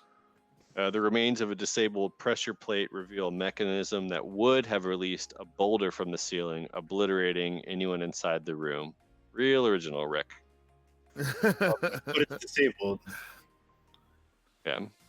Do I see any other similar plates on the floor? No. Oh, okay, cool. What about cat person's detect magic? So You think magical? you don't get anything specific. Yeah, no magic that you can see so far. Okay, I guess we'll go see what's on the table. Yup. So as you approach the table, oh yes, it is a delicious mystery, isn't it? You feel that only good things hide beneath the cloth. It's good to feel so nice to pull off that cloth. You take a moment to feel grateful for your opposable thumbs, which allow you to pull claws off of things on tables. How lucky you are. Guess I'll pull the cloth off Yeah. the thing. Wait, don't we have a Meeseeks for that? I can, yeah, sure. I can summon a Meeseeks and pull the cloth off the table. So the Meeseeks comes into being. I'm Mr. Meeseeks, look at me! And it walks over and pulls the cloth off of it to reveal a framed portrait of Rick, Beth, Summer, and Morty smiling widely. A Jerry-shaped hole has been cut out of the portrait. My patron. That's it? Okay. I hate him. That's it? That's what he had locked up so tight in here? Rick's weakness as his family? Or is his family? Absolutely impossible. He doesn't even like them. Wait. They look an awful lot like all of you. Well, that makes this easy. So the green stones all around the walls begin to shake, ripping them out of the walls themselves. Everyone take a dexterity saving throw to avoid falling down. Ooh, this is where I get to use Danger Sense. Yes, you get an advantage. Yeah. I got a 14. Oh wait, don't I get advantage on saving throws from smoking the weed? On charisma. For saving throws. charisma.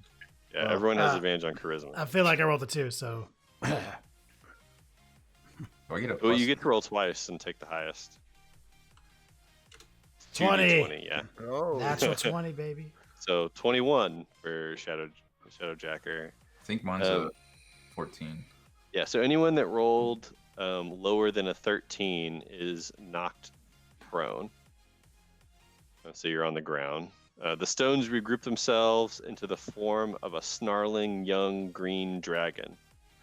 Oh, hooray. It's initiative time, bitches. Oh, yay. I get to be the first to miss. Nat 20? No, it's not a nat 20. It's 18 plus 2. Ooh, I got an 18. Sweet. Oh, so we're taking another initiative check? Yeah, it's going to be initiative. Oh, just this to is see, initiative what order check. you're gonna- 8. This is initiative, yeah. It's a 9, so lowest. So what? The Seeker is going to be first, then Gazorp, Resort, Mine's just Bill. 18. Oh, Cat Person is also 20. Man. No, I'm 18. Oh, you're 18. I did a modifier on accident. Oh, okay.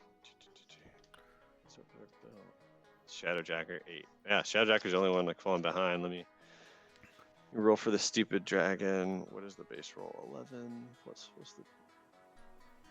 This is my guy right here. Yeah, you should try a soul bond with it. Yeah, so easy. All right. So the Seeker is up first. Yeah, so I'm bringing the pain if I can do it. I'm going to cast Witch Bolt, second level. Yep. So here we go. Oh, nat 20. So you auto hit it, and it does double all the damage dice on that. Holy crap. Yeah, so that's So- going to be 2d12. Oh, fuck. Mr. Meeseeks. Mr. Seeker coming So in here's close. the first. Oh, Solid. that's low. Low. Solid. Dang it. So that's what, 6 doubled is 12. Ah. So Oh yeah. Well, so is it normally 2d12 damage? It's normally 2d12 at level 2. Yeah. Yeah. So you roll 4d12 dice. Oh, so you nice. double Alright. you double the number of dice rolled. Oh, okay. So it's actually going to help you a lot because you get Nope, more. you rolled a 1. Terrible. Theoretically, it's another going to help three. you a lot. Less than Awful. 12. He actually made it less than 12. I'm Yeah. starting to doubt the randomness of this engine Oh my god. that we're terrible. using for these dice rolls. Man. I mean, was this website coded by J.J. Abrams? He knows Like- Micah's involved, so he's trying to sabotage him. Yeah. All So 10 right. damage. All right. It takes 10 damage. So now it is Cat Person's turn. I feel like I'm just gonna do the big magic missile at level 2. Light this fool up. Yep. Yeah, that or you can maybe pick up. You could throw the painting at him, and hit it for. Well, I mean, I guess it'd be about the same. It'd be 4d8 instead of. Whatever. Yeah, magic missile just hits. Might as well. Well, no, it's 1d4 plus 1d4 plus 1 for magic missile second level. Yeah. So a first level magic missile does 3 darts, and you get additional dart per level. So you'll get 4d4 plus 4 damage is how much you'll do to it. Because you can put the darts actually at multiple targets if you want. I gotcha. Pretty cool. I haven't done the catapult yet. Let's do that. So you pick up the painting and throw it. You catapult it at it. So was it the target takes a dexterity saving throw versus your. Okay, so. It'll do like the catapult damage on top of whatever that would normally do.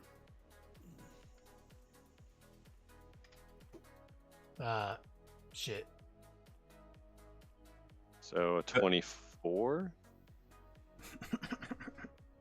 Guess it saves. Yeah. Great.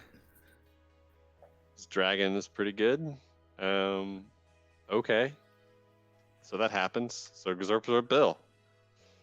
All right, I'm gonna use half my movement to stand up, and I'm gonna cast Ray of Sickness on it Okay. for a 19. Yep, that'll do it. Okay, and then where did this go? Ray of Sickness is the I was poison gonna condition, go ahead right? and- I didn't see it before. I'm gonna spend a second level spell slot on it. So I can do. I'll just do it this way. So 2d8 and then an additional 1d8. So 13 damage total. All And right. then you got to make a Constitution check or get poisoned. It's okay. It's immune to poison. Oh, But okay, it's that's a green dragon. apparently. All right. Well, Oof. So what you do see also is that on the ground there is been revealed by the dragon a 20-foot pit with a humanoid lying at the bottom. Everyone take perception checks to see who's there. ooh, 14. So yeah, so 18. you see that there the form is Rick Sanchez himself, dressed in wizardly garb and clearly unconscious. Ooh. Oh shit. Yeah. Is he hurt or is he just like unconscious? He's just unconscious. Okay. Yep. So so go from there. So now so Absorb Bill's done his damage. Now the Shadowjacker. the dragon goes first. Oh, because I got lagged behind, right? Yeah, because you rolled like a 2 or something. Yeah, it was Two bad. Number. And so it's a dragon, so it's gonna do its dragony poison gas breath. So it shoots out a 30-foot cone of poison gas. Everyone take a Constitution saving throw, which I think Shadowjacker. Oh no, you don't get advantage. Oh. Uh-oh. You have advantage on strength saving throws while you're raging. No. Yeah, so no, you just take it. Constitution. Yeah, so Constitution saving throw. Is there any? So do I have any pluses to that? No, nothing. Yours is a +4, I think. Oh, okay. Oh yeah, because I'm on you a are- Constitution. So Yeah, total and you're 14. proficient in it. Yeah, so it's gonna be.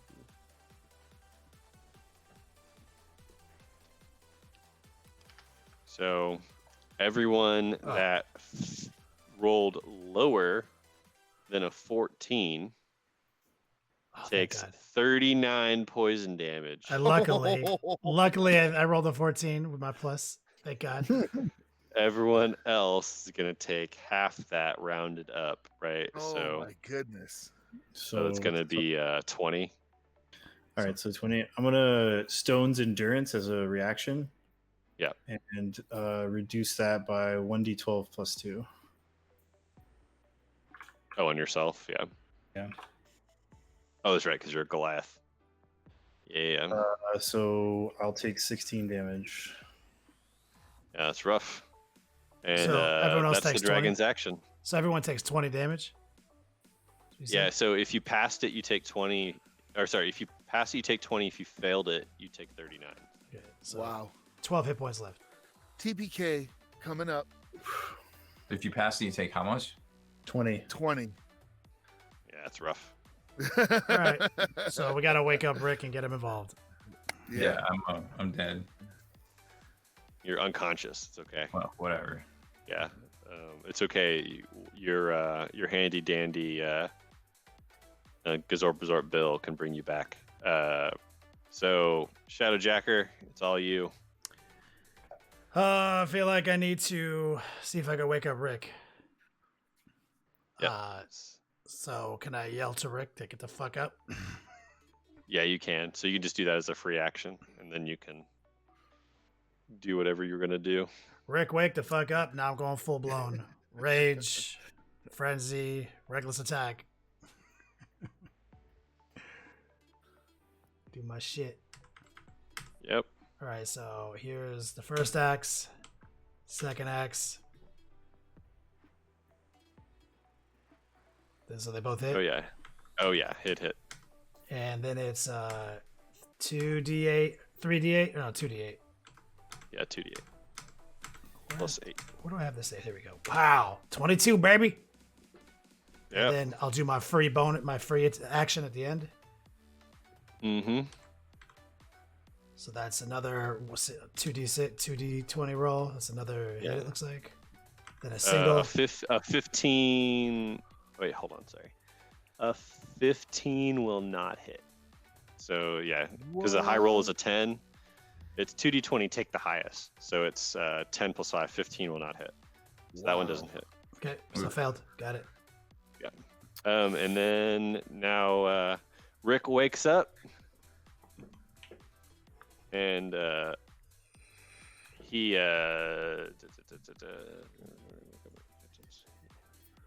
so he casts you see a spout of lightning shoot out from Rick. That's 100 feet long.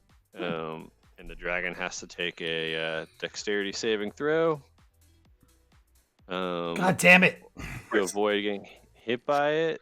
17 things. And is going to take half of 8d6.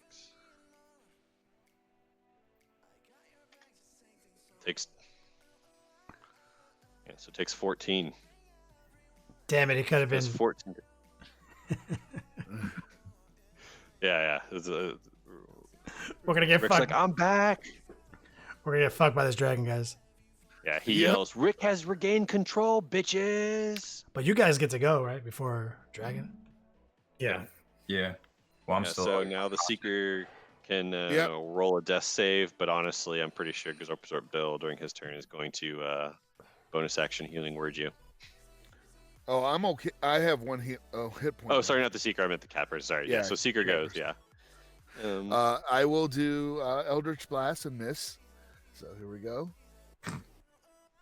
Oh, 19, I hit him. yes. Yeah, you got it.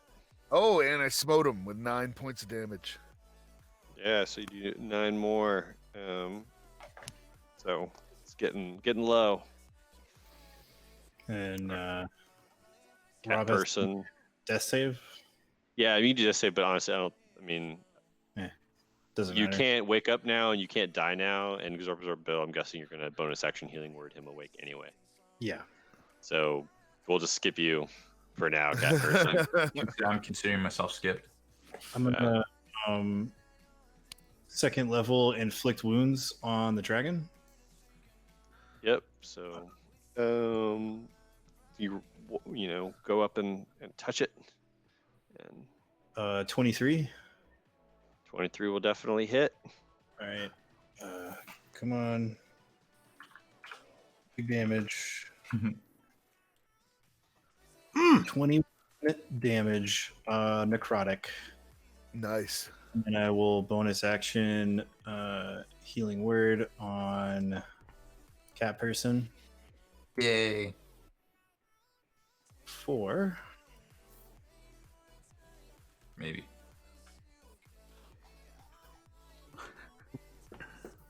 You're right.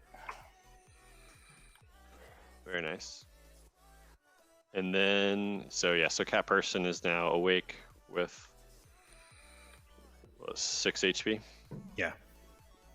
All right, and then the dragon goes, and the dragon tries to attack Rick with 2 claws and his bite. Immediately makes a beeline for him to attack. So Absorb Bill and Shadowjacker, go ahead and make attacks of opportunity. So get 1 free attack with each of you.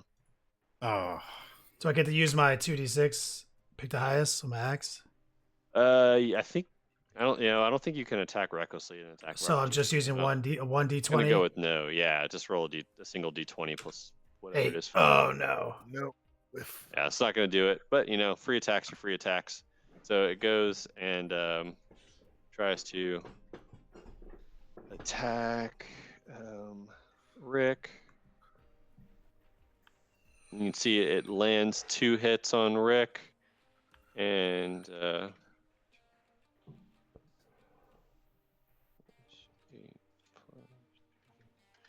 can see it does 25 damage to Rick, but Rick shrugs it off, and then now it's Shadowjacker's turn. You want to jump down into the pit? Oh, so is that an action to jump down in the pit? How's that No, work? you just, it would be part of your move. So you would just like jump down and fall into it, and then Alright. so you can attack it. Yep. I want to jump in and go full soul bond on his ass with my full All right. shit. So you can just go and, there's only one target. Just like roll all those 3 attacks.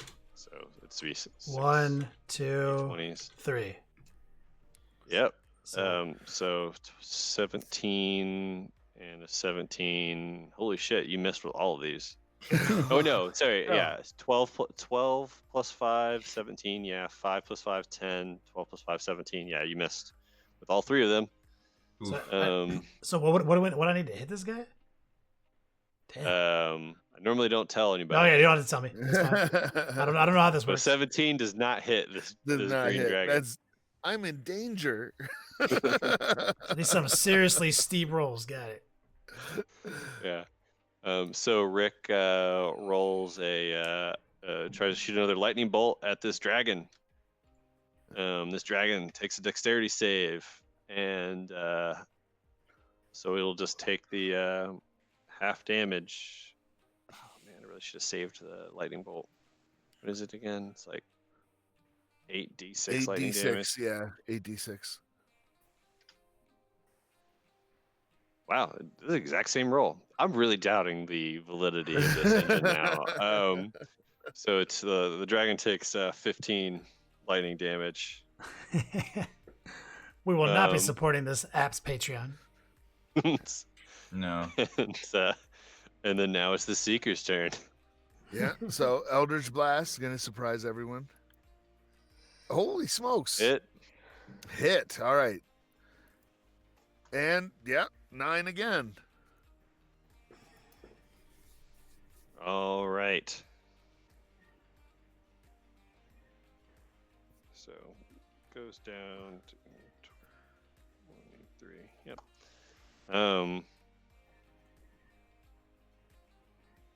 So, yep, cat person. It's all you. You are awake on the ground. Fuck this dragon up. You can spend half your movement to get up, and then walk to the edge of the pit and shoot that dragon. Okay, sounds good. I squat you, dog. I think I only got one more slot left to do. So I'll just do the 4 magic missiles at it, the 4 darts. Yep. For my last second level. Roll that beautiful 44 plus 4. Yeah, where is that?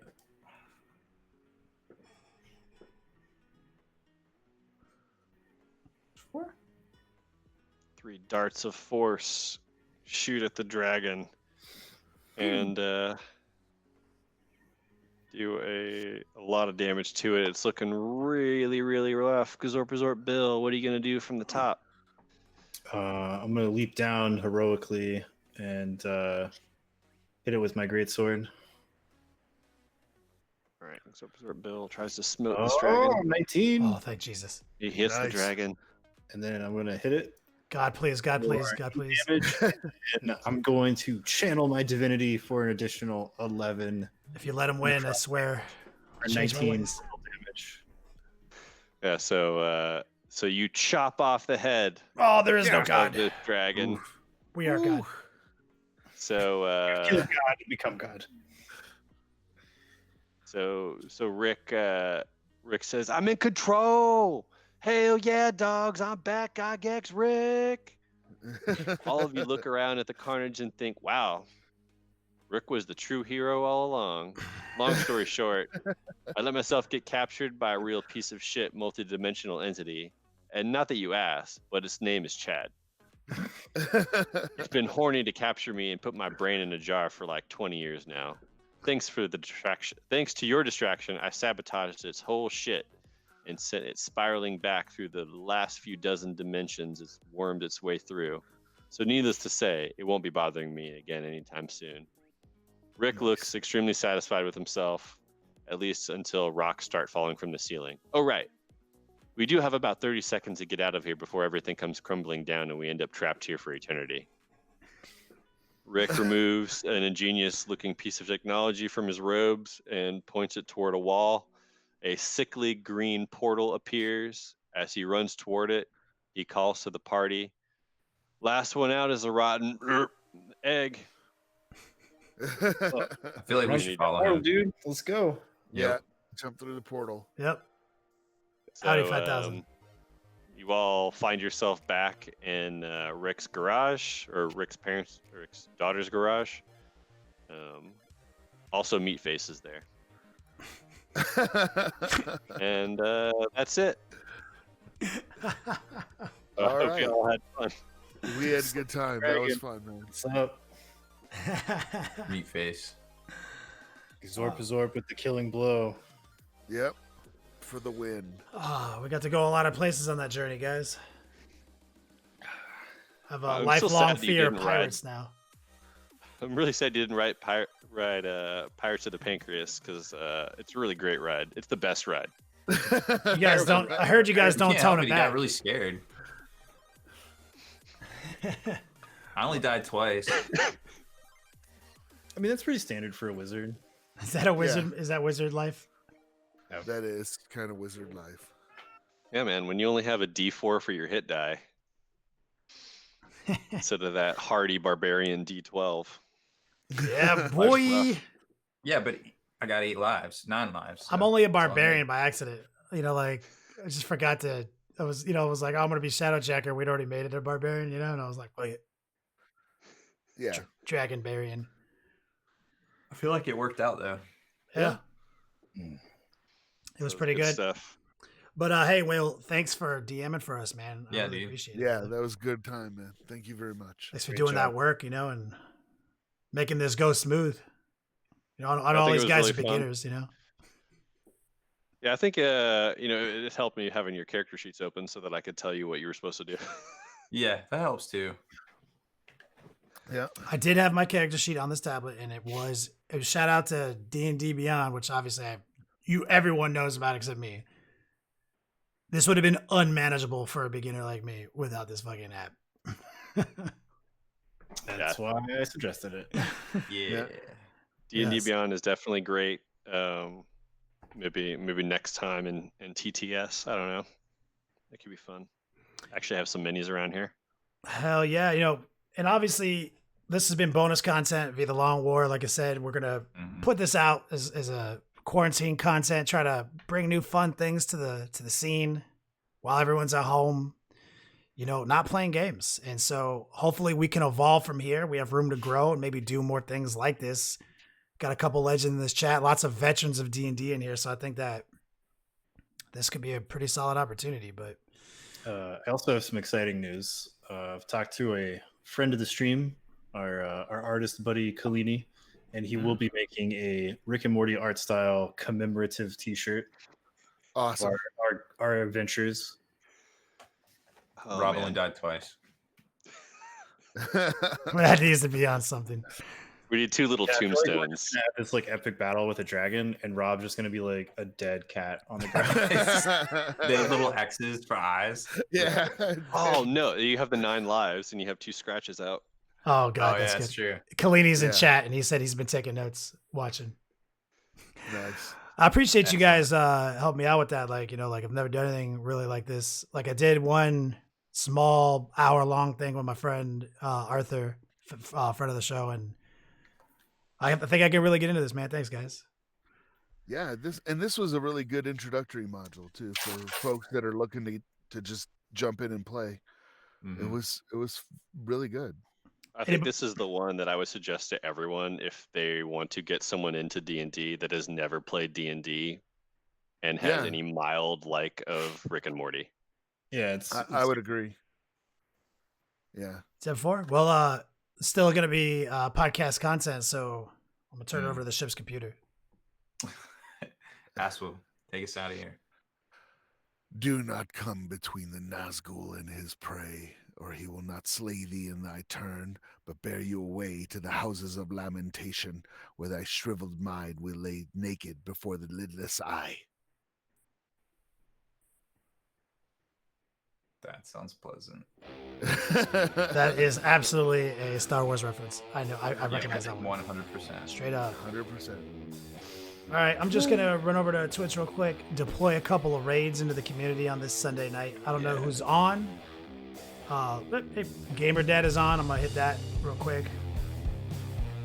This is coming via Long War TV. If you're watching over there, we got some miniature content coming to you on this lazy Sunday weekend 40K extravaganza. Hopefully, he's doing something miniature related.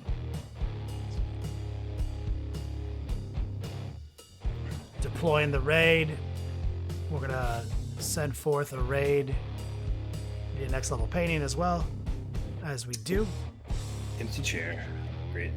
Not 10 out of Gamer 10. Dad's gonna come back to some people in his chat. Let's deploy another raid. Oh, God, these raid controls. You're not the best. No, like I bitch about it every week.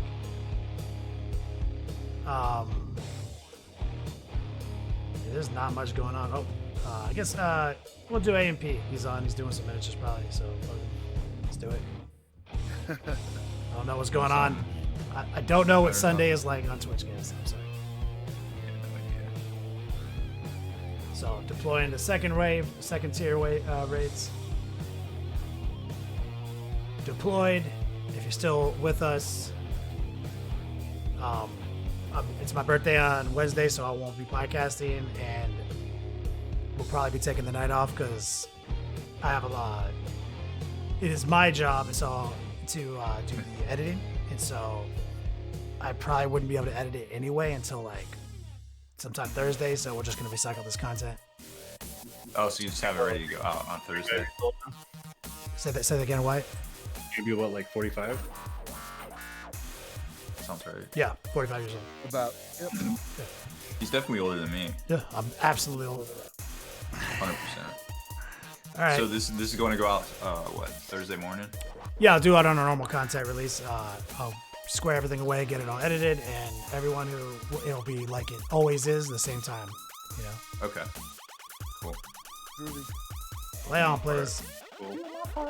Night, everybody.